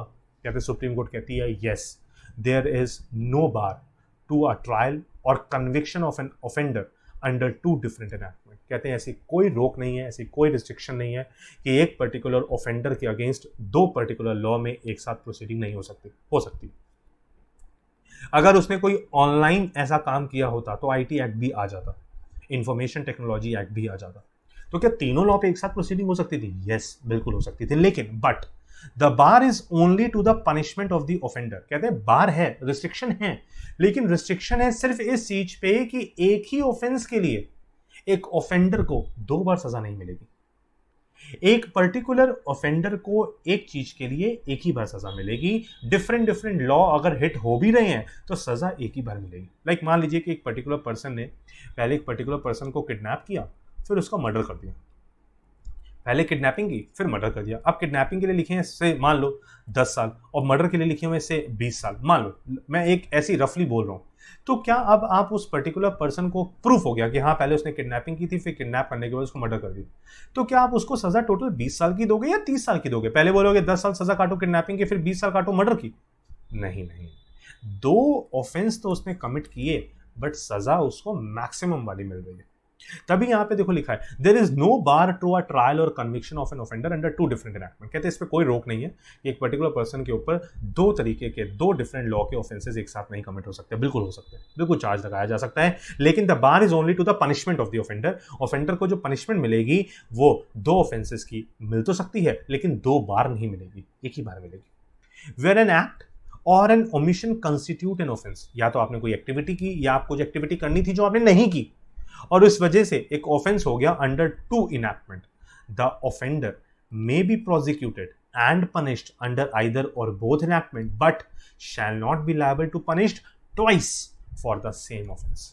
कहते हैं वो दोनों ही लॉ में प्रोसिक्यूट किया जाएगा, दोनों ही लॉ में उसके अगेंस्ट प्रोसीडिंग चलेंगी, दोनों ही लॉ में उसको सजा मिल सकती है, लेकिन सजा मिलेगी एक ही बार। एक ऑफेंस के लिए डिफरेंट डिफरेंट लॉज में दो दो बार सजा नहीं दोगे कि पहले एक बार तुम फूड एंड सेफ्टी स्टैंडर्ड के अकॉर्डिंग सजा काटो फिर आईपीसी के लिए अलग सजा काटो, ऐसा नहीं, सजा एक ही बार मिलेगी। कहते हैं ऐसा बहुत सारे डिफरेंट डिफरेंट केसेस में हुआ जिसके रिगार्डिंग सुप्रीम कोर्ट यहाँ पे मेंशन करना चाहती है। The same set of facts in conceivable cases can constitute offences under two different laws. कहते हैं सेम सेट ऑफ फैक्ट्स, कहते हैं फैक्ट सेम है लेकिन उन्हीं फैक्ट्स को आप अगर डिफरेंट डिफरेंट लॉज में डालोगे तो there is a great possibility कि आप एक ही फैक्ट के बेसिस पे डिफरेंट डिफरेंट लॉज के प्रोविजन का वायलेशन कर जाओ। An act or an omission can amount to or constitute an offense under IPC and at the same time any offense under any other law। कहते हैं ऐसा हो सकता है कि आप जो कोई एक्टिविटी कर रहे हो या आपको जो एक्टिविटी करनी थी आपने नहीं की जिसकी वजह से आपने एक ऑफेंस कमिट कर दिया अंडर आईपीसी, बिल्कुल कमिट कर दिया, क्या साथ ही साथ वही एक्टिविटी किसी दूसरे पर्टिकुलर लॉ में भी पनिशेबल मानी जा सकती है? यस, बिल्कुल मानी जा सकती है। कहते हैं ऐसे बहुत सारे केसेस हैं जिनका रेफरेंस सुप्रीम कोर्ट यहाँ पे देना चाहती है और उन्होंने बोला in the state of Rajasthan versus Hat Singh this court discuss the doctrine of double jeopardy. अभी नीचे पढ़ेंगे कि क्या होती है। And section 26 of the general clause act to observe that, ध्यान से सुनिएगा, the prosecution under two different act is permissible if the ingredients of the provisions are satisfied on the same facts. कहते हैं एक टाइम पे prosecution एक particular person के against different different laws में की जा सकती है, शर्त सिर्फ ये है कि जिन प्रोविजंस के अगेंस्ट उसके ऊपर चार्ज लगाया गया है वो प्रोविजन दोनों पर्टिकुलर लॉ के प्रोविजंस को हिट करते हैं। कहते हैं वाइल कंसिडरिंग अ डिस्प्यूट, अभी ये डबल ज्योपार्डी रह गई हमारी, नीचे पढ़ लेंगे। कहते हैं while considering a dispute about the prosecution of the respondent therein for offences under the Mines and Minerals Development and Regulation Act 1957 and Indian Penal Code, this court in state of NCT of Delhi versus Sanjay held that। कहते हैं एक और case का reference देते हुए उन्होंने बोला कि एक केस हमारे सामने और आया था जहां पर रिस्पोंडेंट के अगेंस्ट दो पर्टिकुलर लॉ के अगेंस्ट वायलेशन लगे थे, एक आईपीसी का और एक mines and minerals development and regulation act 1957 का, और वहां पे भी यहाँ पे सुप्रीम कोर्ट ने यही जवाब दिया था that there is no bar in prosecuting person under IPC where the offenses committed by person are penal and cognizable offense। कहते हैं एक पर्टिकुलर लॉ का वायलेशन दूसरे पर्टिकुलर लॉ का वायलेशन भी कर सकता है। A perusal of the provision of FSS Act, Food and Safety Standard Act, would make it clear that there is no bar for prosecution under IPC merely because the provision under FSS Act prescribe penalties। कहते हैं सिर्फ इस वजह से आप किसी एक particular person को आईपीसी के प्रोविजन से बाहर नहीं कर सकते क्योंकि उस जिस पर्टिकुलर स्पेसिफिक लॉ में वो कवर हो रहा है वहां पे पेनल्टी है। पेनल्टी हो सकती है लेकिन अगर आपने किसी और लॉ का भी वायलेशन किया है उन्हीं फैक्ट्स के बेसिस पे तो उसको भी कवर करना पड़ेगा। We therefore set aside the finding of the High Court on the first point। तो पहले पॉइंट पे जो हाई कोर्ट ये बोल रही थी कि आईपीसी का मैटर यहाँ डील नहीं हो सकता, बिल्कुल हो सकता है। Now regarding the second point as to whether offences under section 188, 272, 273 and 328 जो चार आईपीसी की धाराएं लगाई गई थी have been made out against the respondent, we have considered the submissions made by the learned additional solicitor general for the state of Maharashtra and the learned senior counsel appearing for the respondent। कहते हैं पहला point तो ये clear हो गया कि दोनों act की धाराएं एक पर्टिकुलर पर्सन की लगाई जा सकती है, मतलब जो टोटल 6 धाराएं लगाई गई थी वो तो अलाउड है। अब ये बोला गया कि आईपीसी के जो डिफरेंट 4 सेक्शंस में पार्टी को कवर किया गया है क्या वो कवर करना ठीक था? दोनों पार्टीज की बात को सुना गया। स्टेट ऑफ महाराष्ट्र की तरफ से जो एडिशनल सॉलिसिटर जनरल अपीयर हुए थे उनकी बात को भी सुना गया, जो रिस्पोंडेंट मिस्टर सैयद के बिहाफ पे उनके एडवोकेट खड़े हुए थे, सीनियर काउंसिल, उनको भी सुना गया। कहते नाउ सुप्रीम कोर्ट क्या कहती है, without going into details of the submission made we find that points that were not argued before the high court were raised by both side. कहते हैं ये जो पर्टिकुलर पॉइंट रेज किया जा रहा है ना, ये हाई कोर्ट में रेज ही नहीं हुआ था। हमारे पास तो अपील एक मेन पॉइंट के लिए आई थी कि आईपीसी और एफएसएस एक्ट, इन दोनों के प्रोविजन एक साथ हिट हो सकते हैं या नहीं हो सकते, उसके रिगार्डिंग हमने जवाब दे दिया। इस पर्टिकुलर पॉइंट पे कि आईपीसी की ये 4 धाराएं रिस्पोंडेंट पे लगनी चाहिए या नहीं लगनी चाहिए, इसके रिगार्डिंग अभी हाई कोर्ट में कोई डिस्कशन नहीं हुआ। We suggested to the parties that the matter have to be considered afresh by the High Court by permitting both sides to raise all contentions which were canvassed before us. और supreme court यहाँ पे suggest करती है parties को कि आप high court वापस जाइए, और हाई कोर्ट को ऑर्डर देती है कि अब आप दोनों लॉ के रिगार्डिंग दोनों पार्टीज के फैक्ट्स को सुनिए और पूरे मैटर को बिल्कुल फ्रेश तरीके से डील करिए। There was no serious objection by both sides to remand to the matters back to the High Court. और दोनों ही पार्टी में किसी को भी कोई दिक्कत नहीं थी अगर सुप्रीम कोर्ट ये मैटर हाई कोर्ट में ट्रांसफर कर रहा है तो, मतलब दोनों पार्टीज हाई कोर्ट में वापस जाने को तैयार है। The only request made by learned senior council for the respondent, कहते हैं सिर्फ एक ही रिक्वेस्ट की गई थी सुप्रीम कोर्ट से, वो भी मिस्टर सैयद के लर्नेड काउंसिल के बिहाफ पे। क्या लर्नेड काउंसिल ने की थी, क्या that no coercive action should be taken against the respondent during the pendency of criminal writ petition and the criminal application before the high court. सिर्फ इतनी सी बात बोली गई थी, सिर्फ सीनियर काउंसिल जो मिस्टर सैयद के थे उनसे इतनी बात बोली गई थी, उन्होंने इतनी बात बोली थी सुप्रीम कोर्ट से कि सुप्रीम कोर्ट सिर्फ हम आपसे इतनी रिक्वेस्ट करते हैं कि जब तक ये मैटर पेंडिंग है तब तक मिस्टर सैयद के अगेंस्ट एज सच कोई क्रिमिनल चार्ज ना लगाया जाए, एज सच उनको परेशान ना किया जाए। We remand the matter to the High Court to consider the criminal writ petition and criminal application afresh in respect of the second point frame. और इस पर्टिकुलर पॉइंट पे कि ये 4 धाराएं लगनी चाहिए या नहीं लगनी चाहिए, सुप्रीम कोर्ट ने सारी बातें मानते हुए मैटर को हाई कोर्ट में ट्रांसफर कर दिया। ठीक है, और अब आता है जो एक छोटा सा पॉइंट ऊपर रह गया था, क्या कि डबल जेओपार्डी क्या होता है। तो कहते हैं ये जो प्रिंसिपल है ऑफ डबल जेओपार्डी, ये कॉन्स्टिट्यूशन के आर्टिकल 20 सब आर्टिकल 2 में मेंशन है, और वहां लिखा हुआ है that no person shall be subject for the same offence to be twice put in jeopardy of life or limb. कहते हैं किसी भी पर्टिकुलर पर्सन को एक ऑफेंस के लिए 2 बार सजा नहीं मिलनी चाहिए। The double jeopardy clause bars second prosecution after either acquittal or conviction and prohibits multiple punishments for the same offense. एक बार अगर एक पर्टिकुलर पर्सन के अगेंस्ट कन्विक्शन हो चुकी है तो बार बार उसी पर्टिकुलर पर्सन के अगेंस्ट कन्विक्शन नहीं होगी। एक बार एक पर्टिकुलर पर्सन कन्विक्टेड पर्सन अगर सजा काट चुका है तो वो सेम ऑफेंस के लिए दूसरी बार सजा नहीं काटेगा। ध्यान से मेरे वर्ड्स को सुनिएगा, सेम ऑफेंस के लिए दूसरी बार सजा नहीं काटेगा। दूसरा ऑफेंस कर दिया और वो बोल दे अभी तो सजा काट के आया था, अब दूसरा ऑफेंस कर दिया फिर सजा काटो, काटनी पड़ेगी। सेम ऑफेंस के लिए नहीं काटेगा, डिफरेंट ऑफेंस के लिए सजा काटनी पड़ेगी। चलो आगे बढ़ते हैं। कहते हैं बातें हम अपने केस नंबर 30 पे। Case number 30 again a very important case, बहुत ही इंपॉर्टेंट केस है। यहाँ पे एक बहुत बड़ा लूप होल था जिसके रिगार्डिंग लोग कोर्ट में बहुत सारा यूसेज कर रहे थे इस लूप होल का, उसको खत्म करने की कोशिश की है सुप्रीम कोर्ट ने यहाँ पे। और ये जो केस है वो है between Asian resurfacing of road agency private limited and another who is appellant in this particular case and CBI central bureau of investigation. तो हम ऐसे बोलेंगे कि ये केस है between a company and CBI.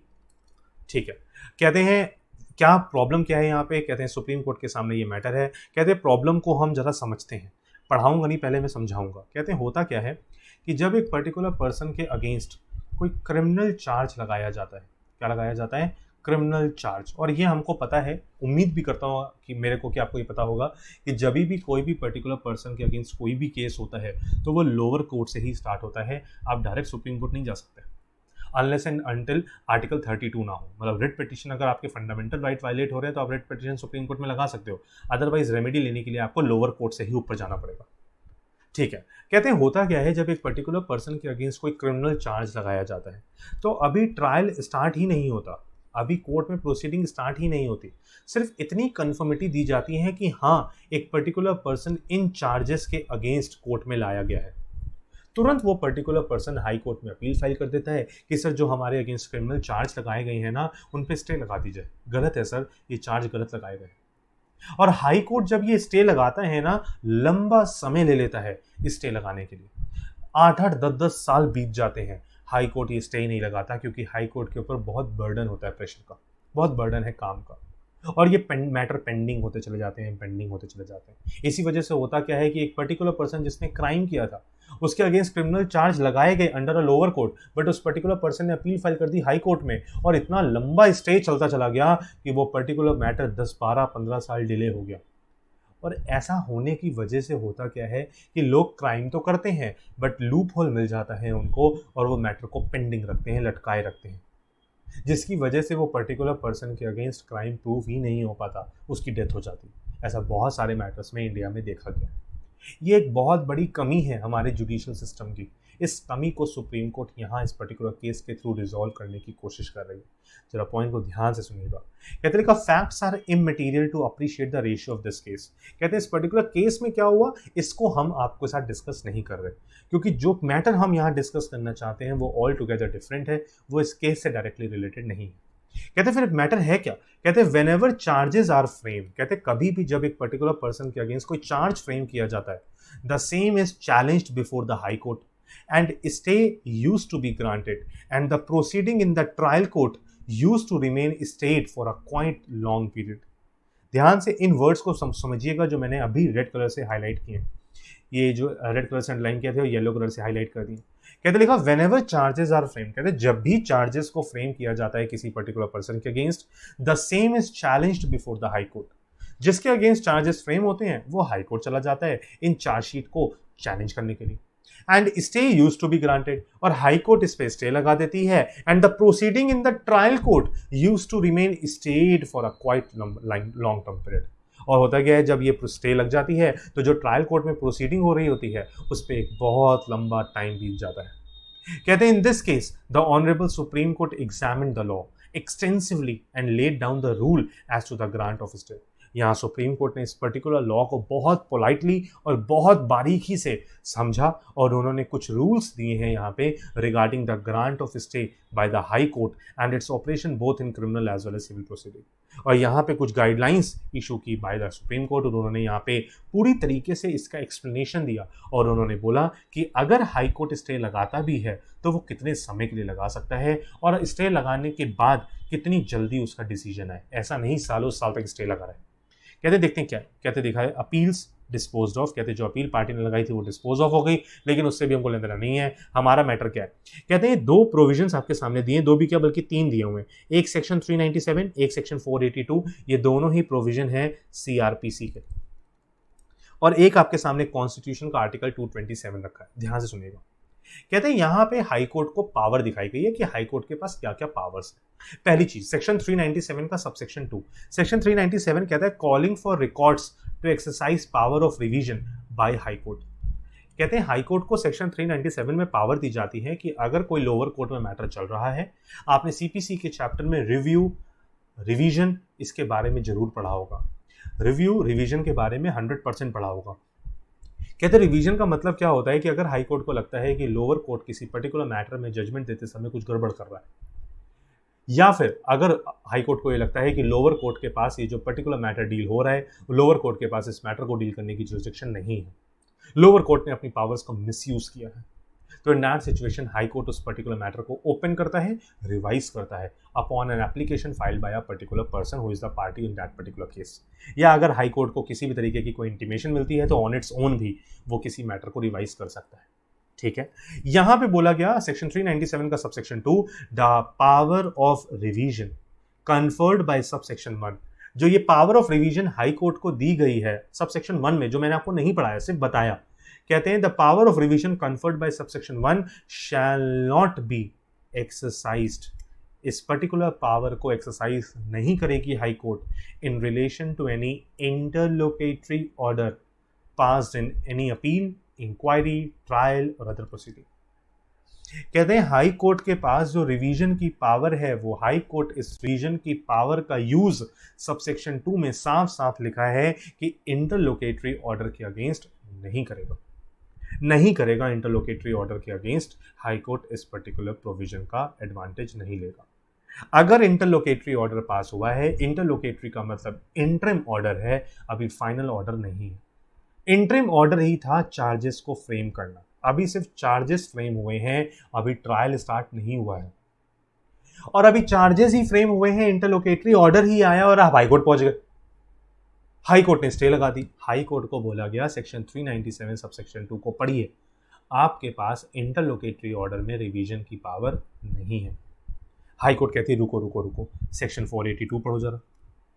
Section 482 पीछे भी पढ़कर आए थे हम, पिछले से पिछली क्लास में। कहते हैं nothing in this code, CrPC में कुछ भी लिखा हो, nothing in this code shall be deemed to limit or affect the inherent power of the high court. कहते हैं इस कोड में जहां मर्जी जो मर्जी लिखा हो, कोई भी प्रोविजन हाई कोर्ट की पावर को लिमिट नहीं करता, हाई कोर्ट की पावर को अफेक्ट नहीं करता to make such orders as may be necessary. अगर हाई कोर्ट कोई ऑर्डर पास करना चाहे वो कर सकती है, अगर उसको लगता है कि वो ऑर्डर पास करना बहुत जरूरी है to give effect to any order under this code or to prevent abuse of the process of any court or otherwise to secure the end of justice. या अगर हाई कोर्ट को लगता है कि कोई लोअर कोर्ट अपनी powers का misuse कर रही है या जस्टिस प्रिवेल नहीं हो रही, तो हाई कोर्ट अपनी इनहेरेंट पावर का यूज कर सकती है। कोई रोक नहीं लगा सकता इससे code of criminal procedure code के थ्रू। इसका मतलब सेक्शन 397 एक रिस्ट्रिक्शन लगा रहा था, बट सेक्शन 482 ने वो रिस्ट्रिक्शन खत्म कर दी। हाई कोर्ट कह रही है हम तो पावर का यूज करेंगे, स्टे लगाएंगे। ऑल्दो सेक्शन 397 हमको मना कर रहा है, बट 482 अलाउ भी तो कर रहा है। ठीक है, कहते हैं आर्टिकल 227 पढ़ते हैं कॉन्स्टिट्यूशन का, ये पढ़ते हैं किसका, कॉन्स्टिट्यूशन का। तो वहां देखिए क्या लिखा हुआ है। कहते हैं article 227 of the constitution determines that every high court shall have superintendence over all courts and tribunals throughout the territories in relation to which it exercise jurisdiction। कहते हैं हर हाई कोर्ट के पास पावर है कि वो अपने अंडर फॉल करने वाली, अपने जुरिस्डिक्शन में आने वाली हर लोअर कोर्ट के ऊपर, हर ट्रिब्यूनल के ऊपर सुपरिटेंडेंस, कंट्रोल एक्वायर कर सकती है। कंट्रोल एक्वायर कर सकती है। जब भी लोअर कोर्ट अपने जुरिस्डिक्शन का यूज कर रही होगी, हाई कोर्ट चेक जरूर कर सकती है, कंट्रोल एक्वायर कर सकती है। हाँ, लेकिन except a court formed under a law related to armed force. लेकिन अगर वो कोर्ट कोई ऐसी कोर्ट है जो मिलिट्री पर्पस के लिए है, मिलिट्री कोर्ट है, तो वहां हाई कोर्ट की पावर का यूज नहीं हो सकता। मतलब आर्टिकल 227 हाई कोर्ट को अपने अंडर में फॉल करने वाली सारी कोर्ट के ऊपर सुपरिटेंडेंस मेंटेन करने की पावर दे रही है, लेकिन अगर मिलिट्री कोर्ट है तो उसके ऊपर पावर नहीं दे रही। ठीक, तो अब यहां पे क्वेश्चन ये रेज हुआ कि भाई सेक्शन 397 तो इंटरलोकेटरी ऑर्डर में रिवीजन का पॉइंट हटा देता है, क्लियर कट हटा देता है, लेकिन 482 में हाई कोर्ट के पास पावर है, आर्टिकल 227 में भी पावर है। इसी वजह से मैटर स्टे पे लगाए जाते हैं, चार्जेस फ्रेम किए जाते हैं, उन चार्जेस को फ्रेम करना इंटरलोकेटरी ऑर्डर का पार्ट बना दिया जाता है और इंटरलोकेटरी ऑर्डर के अगेंस्ट हाई कोर्ट स्टे लगा देती है। मैटर लंबे लंबे समय तक टिका रहता है। क्या ये करना ठीक है? सुप्रीम कोर्ट बीच में आई, सुप्रीम कोर्ट कहती बिल्कुल गलत है, गलत हो रहा है हाई कोर्ट। पहली बात तो तुम इंटरलोकेटरी ऑर्डर में अपनी टांग नहीं लड़ाओगे, और अगर कुछ एक्सेप्शनल केसेस में लड़ाओगे भी, स्टे लगाओगे भी, तो रीजन देना क्यों लगाया है स्टे, और 6 महीने से ज्यादा का स्टे नहीं लगेगा, 6 महीने के अंदर अंदर मैटर खत्म हो जाना चाहिए। क्लियर कट सुप्रीम कोर्ट ने बोला, तभी देखो लिखा है। कहते लिखा though the question referred relates to the issue whether order framing charges is an interlocutory order. कहते हैं ऑल्दो क्वेश्चन तो ये इस पर्टिकुलर केस में क्वेश्चन तो ये रेज हुआ था कि जो ये फ्रेमिंग चार्जेस, जो चार्जेस फ्रेम करने वाला ऑर्डर है, क्या इसको इंटरलोकेटरी ऑर्डर माना जाए? But we have considered further question as to approach to be adopted by the High Court in dealing with the challenge to the order framing charges। लेकिन supreme court कहती है पहले हम जरा कुछ और क्वेश्चंस पे नजर डालना चाहते हैं और हम ये देखना चाहते हैं कि हाई कोर्ट का अप्रोच क्या है जब उसके सामने कोई ऐसा मैटर आता है जिसको चैलेंज करते हैं। वो मैटर है regarding the framing of charges. Supreme court कह रही है पहले हम ये जानना चाहते हैं कि जब कोई फ्रेमिंग ऑफ चार्जेस हो जाती है और उसके अगेंस्ट हाई कोर्ट में एप्लीकेशन आती है, तो हाई कोर्ट उसको किस तरीके से अप्रोच करता है। आइए देखते हैं क्या लिखा है। कहते हैं thus even though in dealing with different situations seemingly conflicting observations may have been made while holding that the order framing charges was interlocutory order and was not liable to be interfered under section 397 subsection 2 or even under section 482 of CRPC। कहते हैं वैसे तो यहाँ पे लिखा है even though in dealing with different situation. कहते हैं अलग अलग सिचुएशन में अलग अलग फैक्ट्स होते हैं, लेकिन बहुत कॉन्फ्लिक्टिंग सी ऑब्जर्वेशंस हैं। कुछ ऐसे फ्रेमिंग है, कुछ ऐसे इंटरप्रिटेशन है जिनके बेसिस में हम ये बोलते हैं कि जो चार्जेस फ्रेम किए जाते हैं वो एक इंटरलोकेटरी ऑर्डर है, और कुछ इंटरप्रिटेशंस ऐसी हैं जो कहती हैं कि ये इंटरलोकेटरी ऑर्डर नहीं है। कहीं कहीं पे ये लिखा हुआ है कि अगर ये इंटरलोकेटरी ऑर्डर है तो फिर भैया सेक्शन 397 सबसेक्शन 2 में हाई कोर्ट की पावर से बाहर हो जाता है। हम साफ साफ पढ़कर आए, और 482 में भी कवर नहीं होना चाहिए, और अगर 482 में कवर हो जाता है तो 397 सबसेक्शन 2 में बाहर हो जाता है। तो कुल मिला के यहाँ पे हाई कोर्ट के पास पावर है या नहीं है ये क्लियर नहीं। सुप्रीम कोर्ट क्या कहती है? कहते हैं order framing charges may not held to be purely an interlocutory order. Supreme court कहती है जो ये ऑर्डर होता है ना चार्जेस को फ्रेम करने वाला, हम इसको प्योरली सही मायने में प्रॉपर तरीके से इंटरलोकेटरी ऑर्डर तो नहीं कह सकते, and can in a given situation be interfered with section 397 subsection 2 और 482 और article 227 of constitution which is a constitutional provision, but the power of high court, कहते हैं हम अगर इसको इंटरलोकेटरी ऑर्डर प्योरली नेचर में ना माने तो फिर सेक्शन 397 सबसेक्शन 2 भी अप्लाई नहीं होता, सेक्शन 482 में हाई कोर्ट के पास पावर है, आर्टिकल 227 में भी हाई कोर्ट के पास पावर है, वो स्टे लगा सकती है। बट लेकिन the power of high court to interfere with an order framing charges and to grant stay is to be exercised only in an exceptional situation, and this is the most important statement of Supreme Court in this particular case. Most important, सबसे ज्यादा important यही particular line है। कहते हैं हम ये कहते हैं कि जो चार्जेस फ्रेम किए जा रहे हैं वो एक्चुअल में इंटरलोकेटरी ऑर्डर भले ही ना हो, क्योंकि वो इंटरलोकेटरी ऑर्डर नहीं है, इस वजह से सेक्शन 397 सबसेक्शन 2 में लगी रिस्ट्रिक्शन उस ऑर्डर पे अप्लाई नहीं होती, मतलब हाई कोर्ट को खुली छूट मिल गई, वो स्टे लगाए। लेकिन यहां सुप्रीम कोर्ट ने साफ ही अगले स्टेटमेंट में बोल दिया कि हाई कोर्ट के पास पावर तो है, लेकिन वो अपनी इस पावर का अननेसेसरली यूज नहीं करेगी। अगर यूज करना चाहती है तो क्या करे, ध्यान से सुनना। वी हैव दस नो हेजिटेशन, सुप्रीम कोर्ट कह रही है हमारे पास कोई हेजिटेशन नहीं है ये कहते हुए that in concluding that the high court has jurisdiction in appropriate case to consider the challenge against an order framing charge and also to grant stay. कहते हैं हम इसमें बिल्कुल भी शक नहीं करते कि हाई कोर्ट के पास जुरिसडिक्शन नहीं है ऑर्डर फ्रेमिंग चार्जेस के अगेंस्ट स्टे लगाने का, बिल्कुल है, लेकिन but how such power is to be exercised and when stay ought to be granted needs to be considered further. लेकिन यहां पे बात ये हो रही है कि अगर हाई कोर्ट स्टे लगाता भी है तो किन ग्राउंड्स पे लगाता है, क्या अप्रोच होगी हाई कोर्ट के इस स्टे को लगाने की, कितने लंबे समय के लिए लगा सकता है। कहते हैं it is well accepted that delay in a criminal trial particularly in the prevention of corruption act cases. कहते हैं जो ये क्रिमिनल केसेस होते हैं इनमें डिले होना बहुत गलत है, और खास करके करप्शन के केसेस में इट हैज़ डिलिटरियस इफेक्ट, बहुत डिजास्ट्रस इफेक्ट होते हैं on the administration of justice in which the society has a vital interest, और इसका डायरेक्ट इम्पैक्ट सोसाइटी के लोगों पर पड़ता है, उनका भरोसा उठता है कोर्ट से। Delay in trial affects the faith in rule of law and efficacy of the legal system. अगर ट्रायल में डिले हो रही है, सजा मिलने में कल्प्रिट को देर हो रही है, तो कहीं ना कहीं लोगों का विश्वास नेगेटिवली अफेक्ट होता है। It affects social welfare and development, इससे सोसाइटी का डेवलपमेंट नेगेटिवली अफेक्ट होता है। इवन इन सिविल और tax cases it has been laid out that power to grant stay has to be exercised with restraint. कहते हैं सिर्फ criminal cases में ही नहीं बल्कि सिविल केसेस में, टैक्स केसेस में भी अगर हाईकोर्ट अपनी स्टे लगाने की पावर का यूज कर रही है तो कंट्रोल्ड मैनर में करना होगा, रेस्ट्रिक्शंस के साथ करना होगा। Mayor prima facie case is not enough, सिर्फ केस है आ गया हाई कोर्ट ने स्टे लगा दिया, ऐसा नहीं होना चाहिए, फैक्ट्स को कंसीडर करना चाहिए। Party seeking stay must be put to terms and stay should not be incentive to delay. जो पार्टी स्टे मांग रही है पहले उनसे पूछे कि किस बेसिस पे वो स्टे मांग रही है, और अगर स्टे दिया भी जा रहा है तो एक छोटे पीरियड का दिया जाए, अननेसेसरीली डिले करवाने के लिए स्टे नहीं दिया जाए।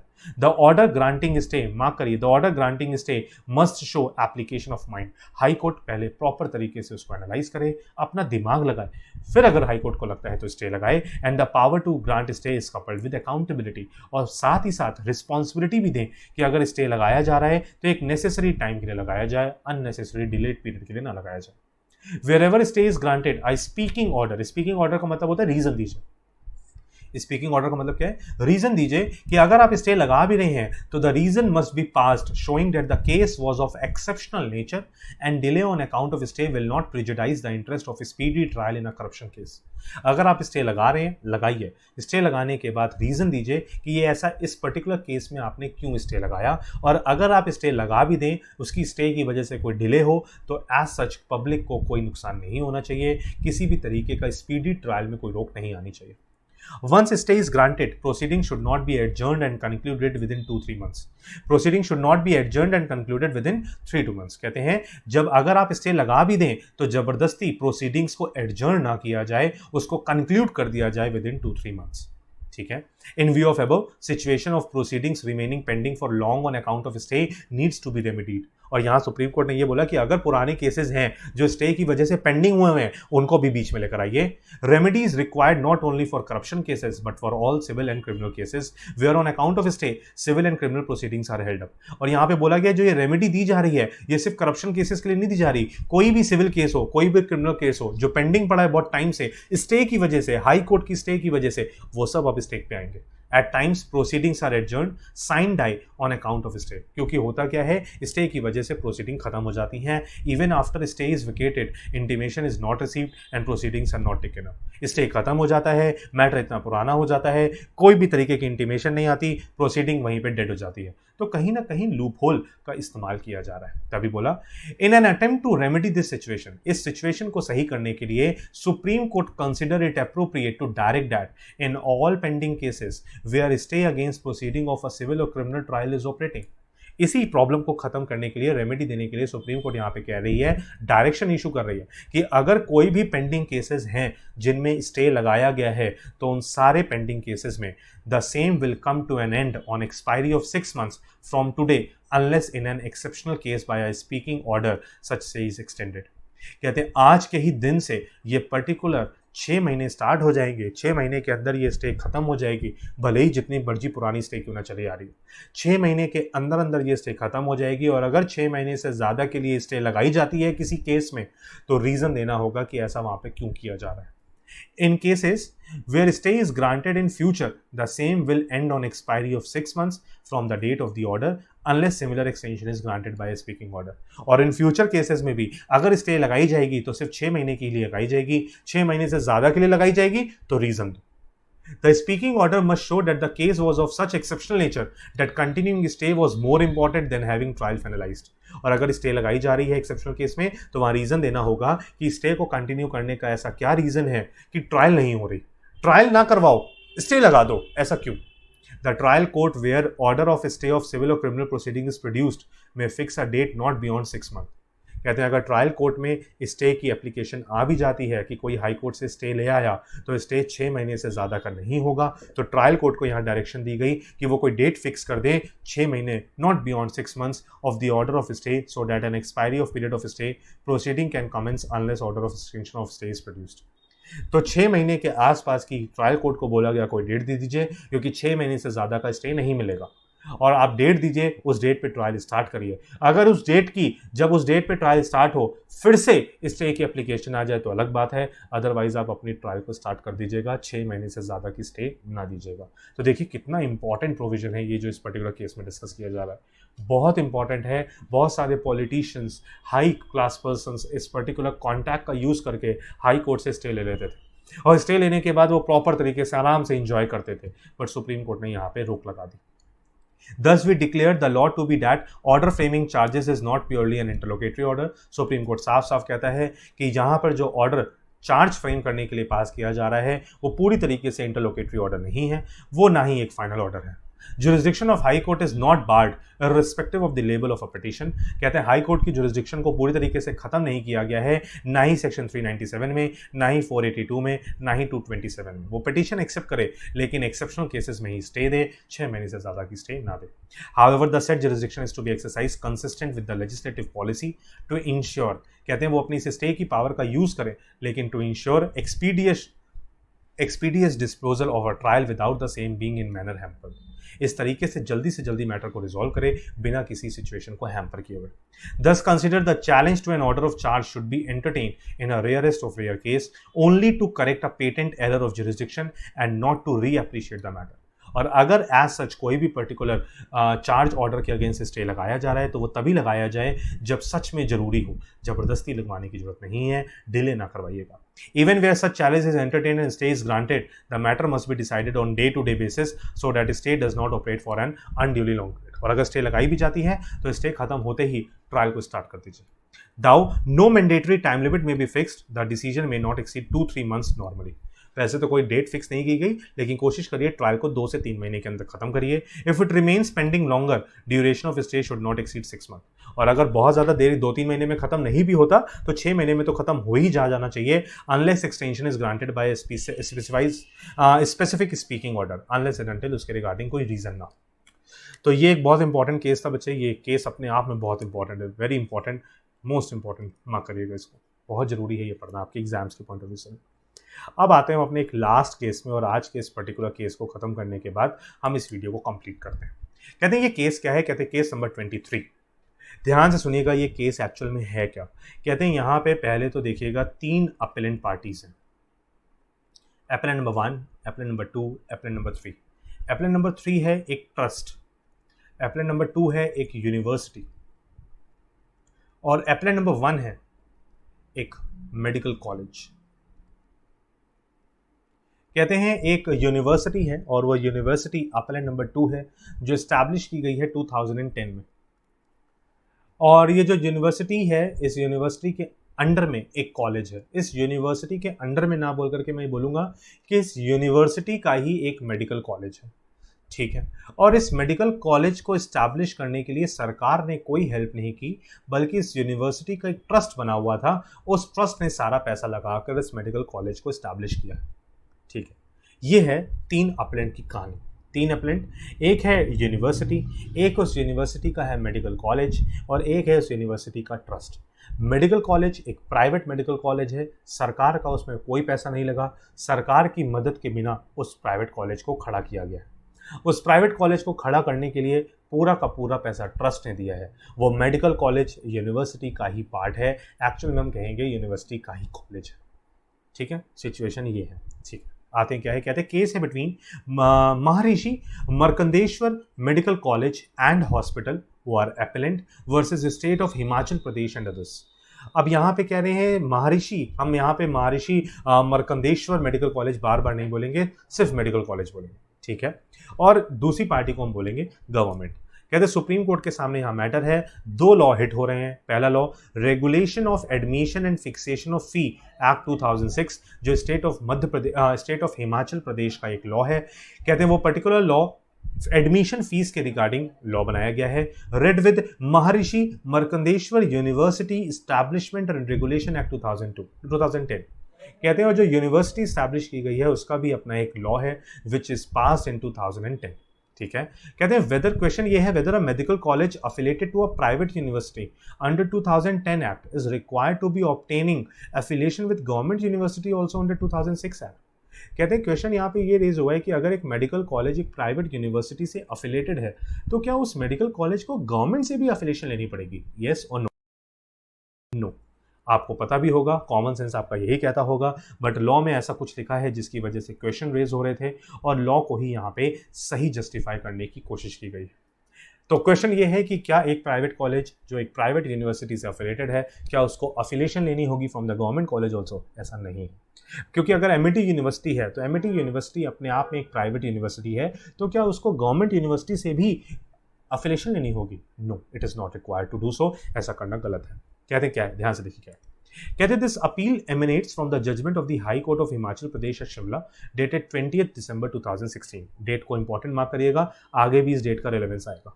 कहते हैं जो ये पर्टिकुलर अपील सुप्रीम कोर्ट में लगाई गई है, ये हाई कोर्ट के जजमेंट के अगेंस्ट लगाई गई है, जो कब पास हुई है? 20 दिसंबर 2016 को। The High Court dismissed the writ petition filed by the appellant challenging the validity of Section 3, subsection 6, Section 3, subsection 6A, Section 3, subsection 6B of Himachal Pradesh Private Medical Educational Institution Regulation of Admission and Fixation of Fee Act 2006। कहते हैं यहाँ पर high court ने writ petition file की थी appellate ने। Appellate 3 हैं, एक मेडिकल कॉलेज, एक यूनिवर्सिटी, प्राइवेट मेडिकल कॉलेज, उस प्राइवेट मेडिकल कॉलेज की यूनिवर्सिटी और उसका यूनिवर्सिटी ट्रस्ट। इन तीनों ने रिट पिटीशन लगाई थी हाई कोर्ट में, लेकिन हाई कोर्ट ने इस पर्टिकुलर रिट पिटीशन को डिसमिस कर दिया। और इस रिट पिटीशन में, हाई कोर्ट में जो रिट पिटीशन लगी थी, अपलेंट ने उसमें 3 सबसेक्शंस की वैलिडिटी पे क्वेश्चन रेज किए थे। हमको वही पढ़ना है, ठीक है। कहते हैं ये 3 सबसेक्शंस हैं क्या? कहते हैं section 3 subsection 6, section 3 subsection 6A, section 3 subsection 6B। पढ़ते हैं एक एक करके। कहते हैं सेक्शन 3 सबसेक्शन 6 जो स्टेट ऑफ हिमाचल प्रदेश का लॉ है, वो क्या कहता है?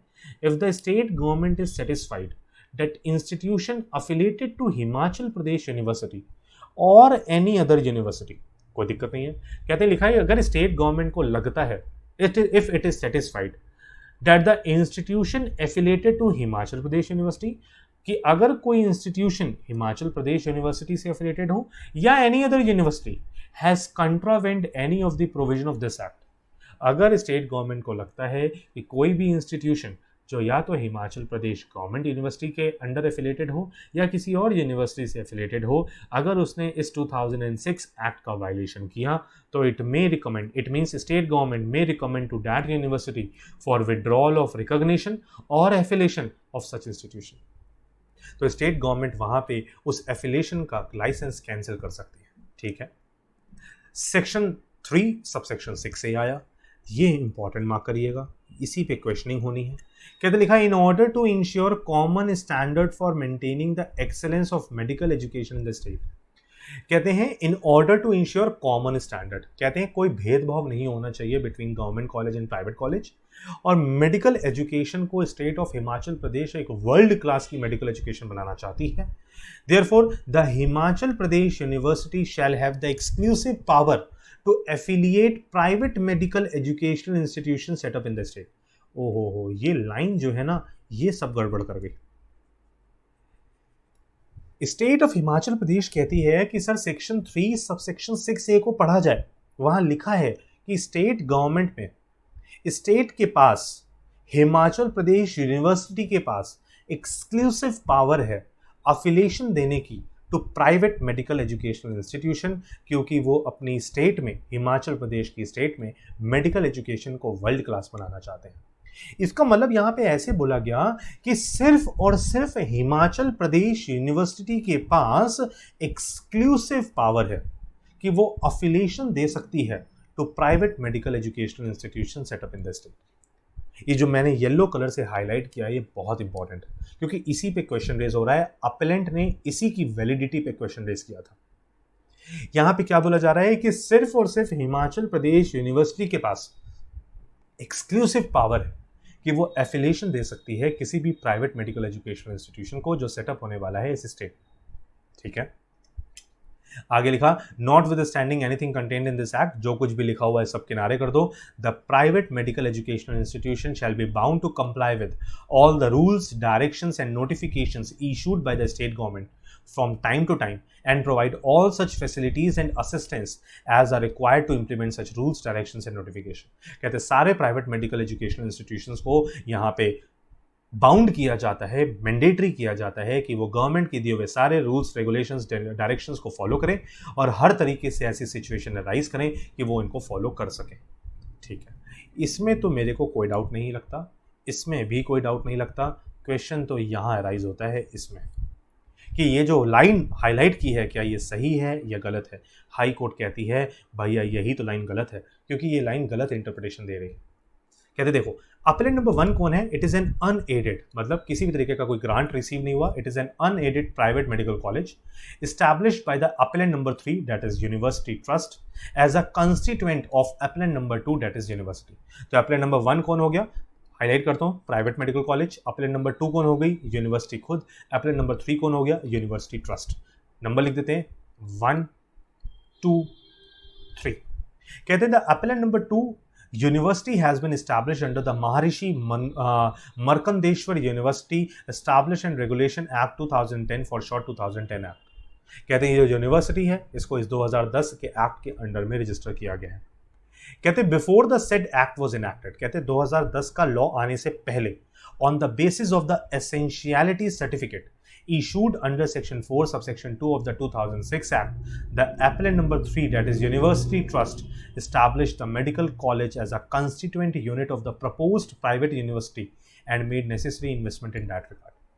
कहते हैं 2010 में यूनिवर्सिटी स्टैब्लिश हुई लेकिन उससे पहले ही एक एसेंशियलिटी सर्टिफिकेट इशू कराते हुए as per the act of 2006 ऐसा बोला गया था कि अगर स्टेट में कोई भी मेडिकल कॉलेज स्टैब्लिश होना है तो उसको पहले एक एसेंशियलिटी सर्टिफिकेट लेना होगा from the medical council as well as state. जब तक वो सर्टिफिकेट नहीं मिलेगा तब तक आप मेडिकल कॉलेज स्टैब्लिश नहीं कर सकते।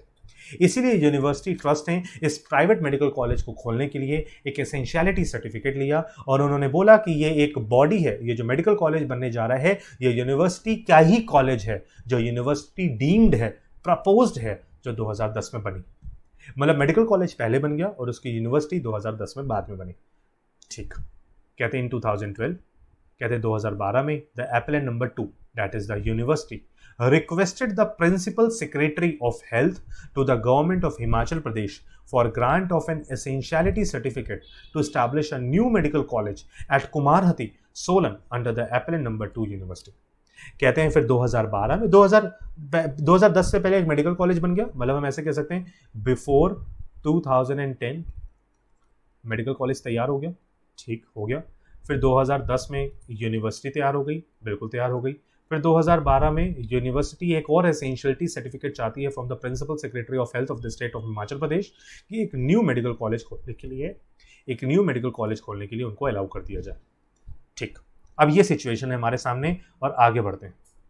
कहते हैं the state government in exercise of its power under section 3 subsection 3 of 2006 Act issued a notification on 14th August 2013 regarding admission procedure and fee structure for admission to MBBS course in applicant number 1 college। कहते हैं state government ने section 3 subsection 3 में अपनी powers का use करते हुए एक notification निकाली 14 अगस्त 2013 को, और नोटिफिकेशन में एडमिशन प्रोसीजर दिया and fee structure for the admission to MBBS course in the private college जो यूनिवर्सिटी का था, जो 2010 से पहले ही बन चुका था। The new law required the applicant number 1, कहते हैं जो ये नई नोटिफिकेशन आई है, it required that applicant number 1 college to seek affiliation with Himachal Pradesh university at Shimla, और यही सारी गड़बड़ हो गई है। कहते हैं इस 2013 की नोटिफिकेशन के अकॉर्डिंग स्टेट ऑफ हिमाचल प्रदेश कहती है कि जो वो मेडिकल कॉलेज बना हुआ है 2010 से पहले का प्राइवेट कॉलेज जो यूनिवर्सिटी का ही कॉलेज था, उसको एफिलिएशन लेनी होगी फ्रॉम हिमाचल प्रदेश यूनिवर्सिटी। क्या ये सही है या गलत है? सुप्रीम कोर्ट कहती है बिल्कुल गलत है, बिल्कुल गलत है, ऐसा नहीं होना चाहिए। क्यों ऐसा कहती है? नीचे लॉ लिखे हुए हैं, ध्यान से पढ़िएगा।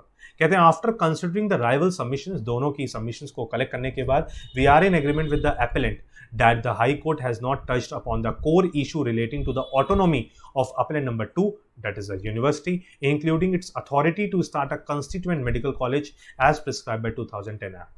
इंपॉर्टेंट है, क्यों? क्योंकि यहाँ पे सुप्रीम कोर्ट कहती है कि हाई कोर्ट ने जो मेन इशू था उसको तो कंसिडर किया ही नहीं, और उसको कंसिडर किए बिना ही अपीलेंट की अपील को डिसमिस कर दिया। गलत है सर, जो यूनिवर्सिटी है वो अपना मेडिकल कॉलेज अपना पार्ट बना सकती है, कोई गड़बड़ नहीं है। कहते हैं admittedly the appellant number 2 university has been established under the 2010 act, क्योंकि जो यूनिवर्सिटी है वो तो 2010 एक्ट के ही अंडर में बनी है।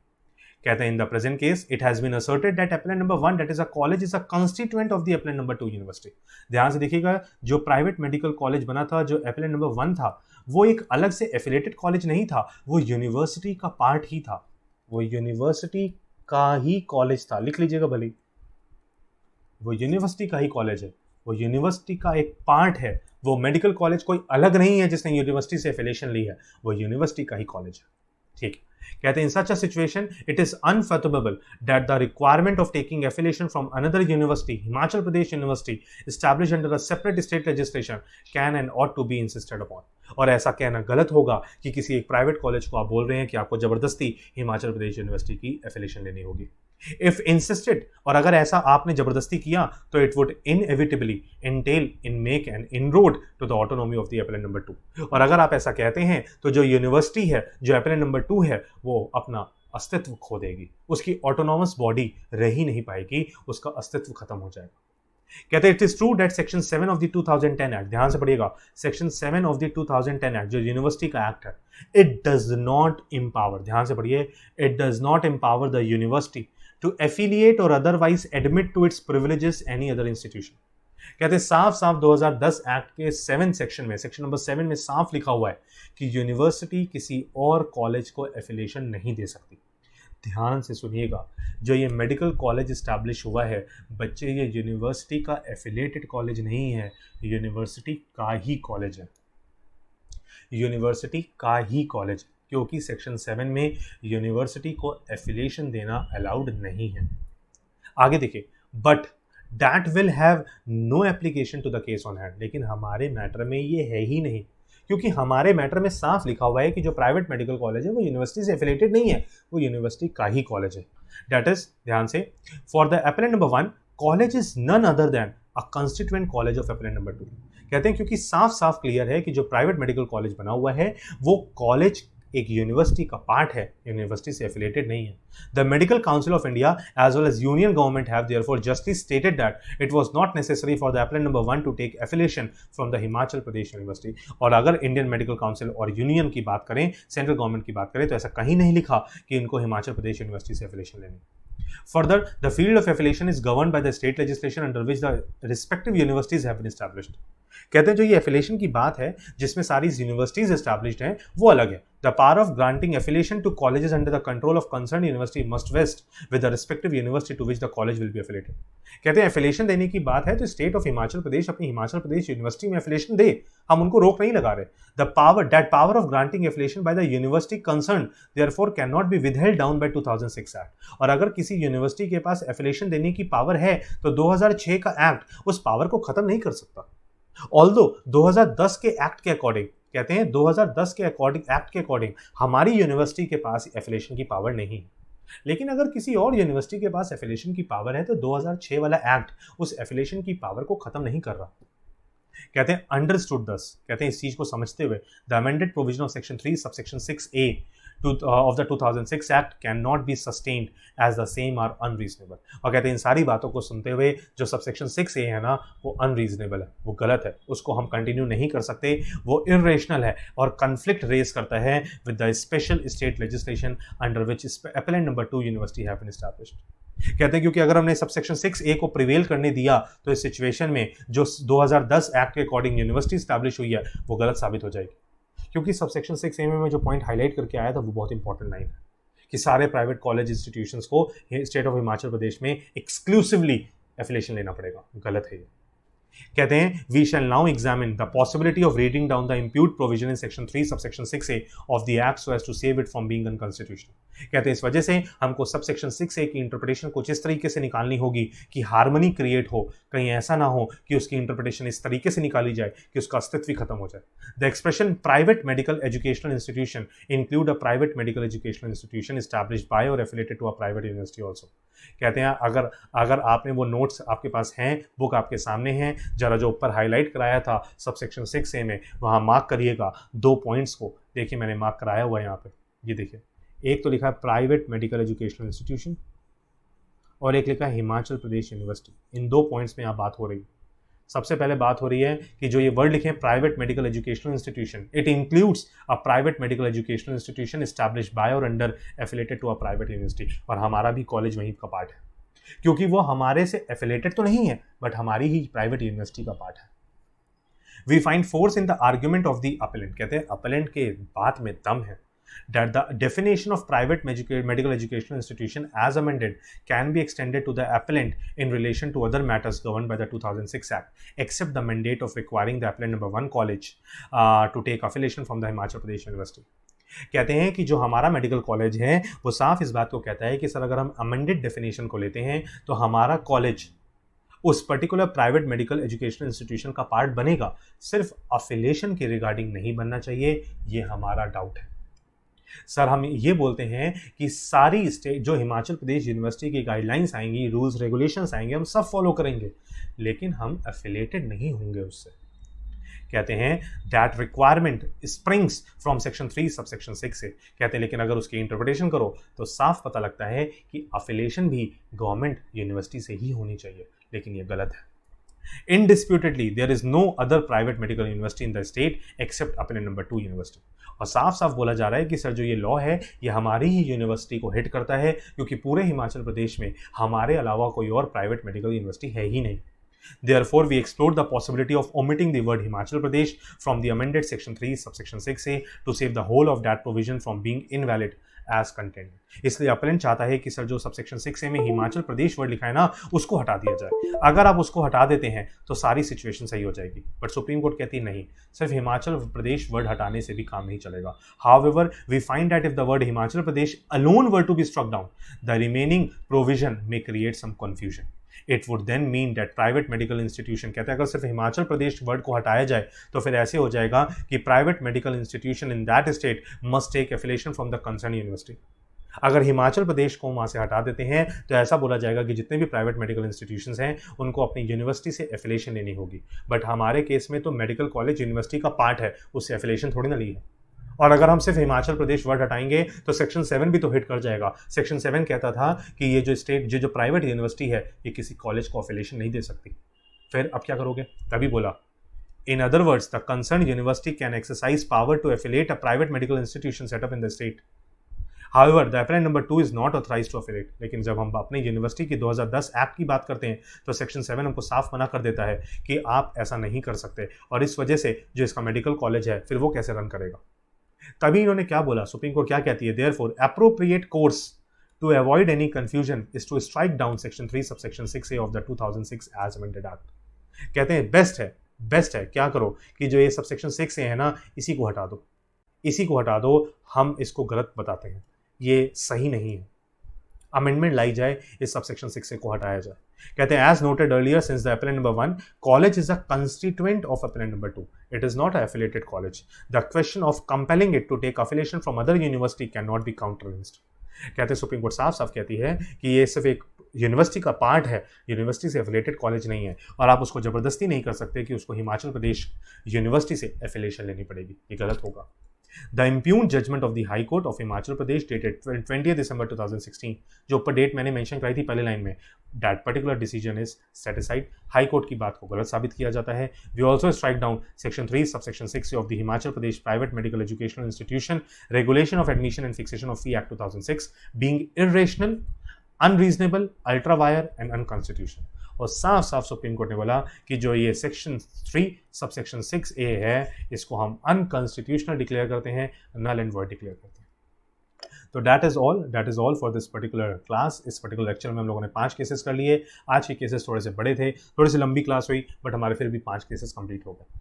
अब next class will be the most probably the last class of this interpretation chapter, और उसके बाद हम लोग एक ब्रेक लेंगे जिसमें आप रिवीजन करेंगे, फिर उसके बाद हम आगे बढ़ेंगे। ठीक है, तो that is all for this particular day. Enjoy your day, bye bye, good bye.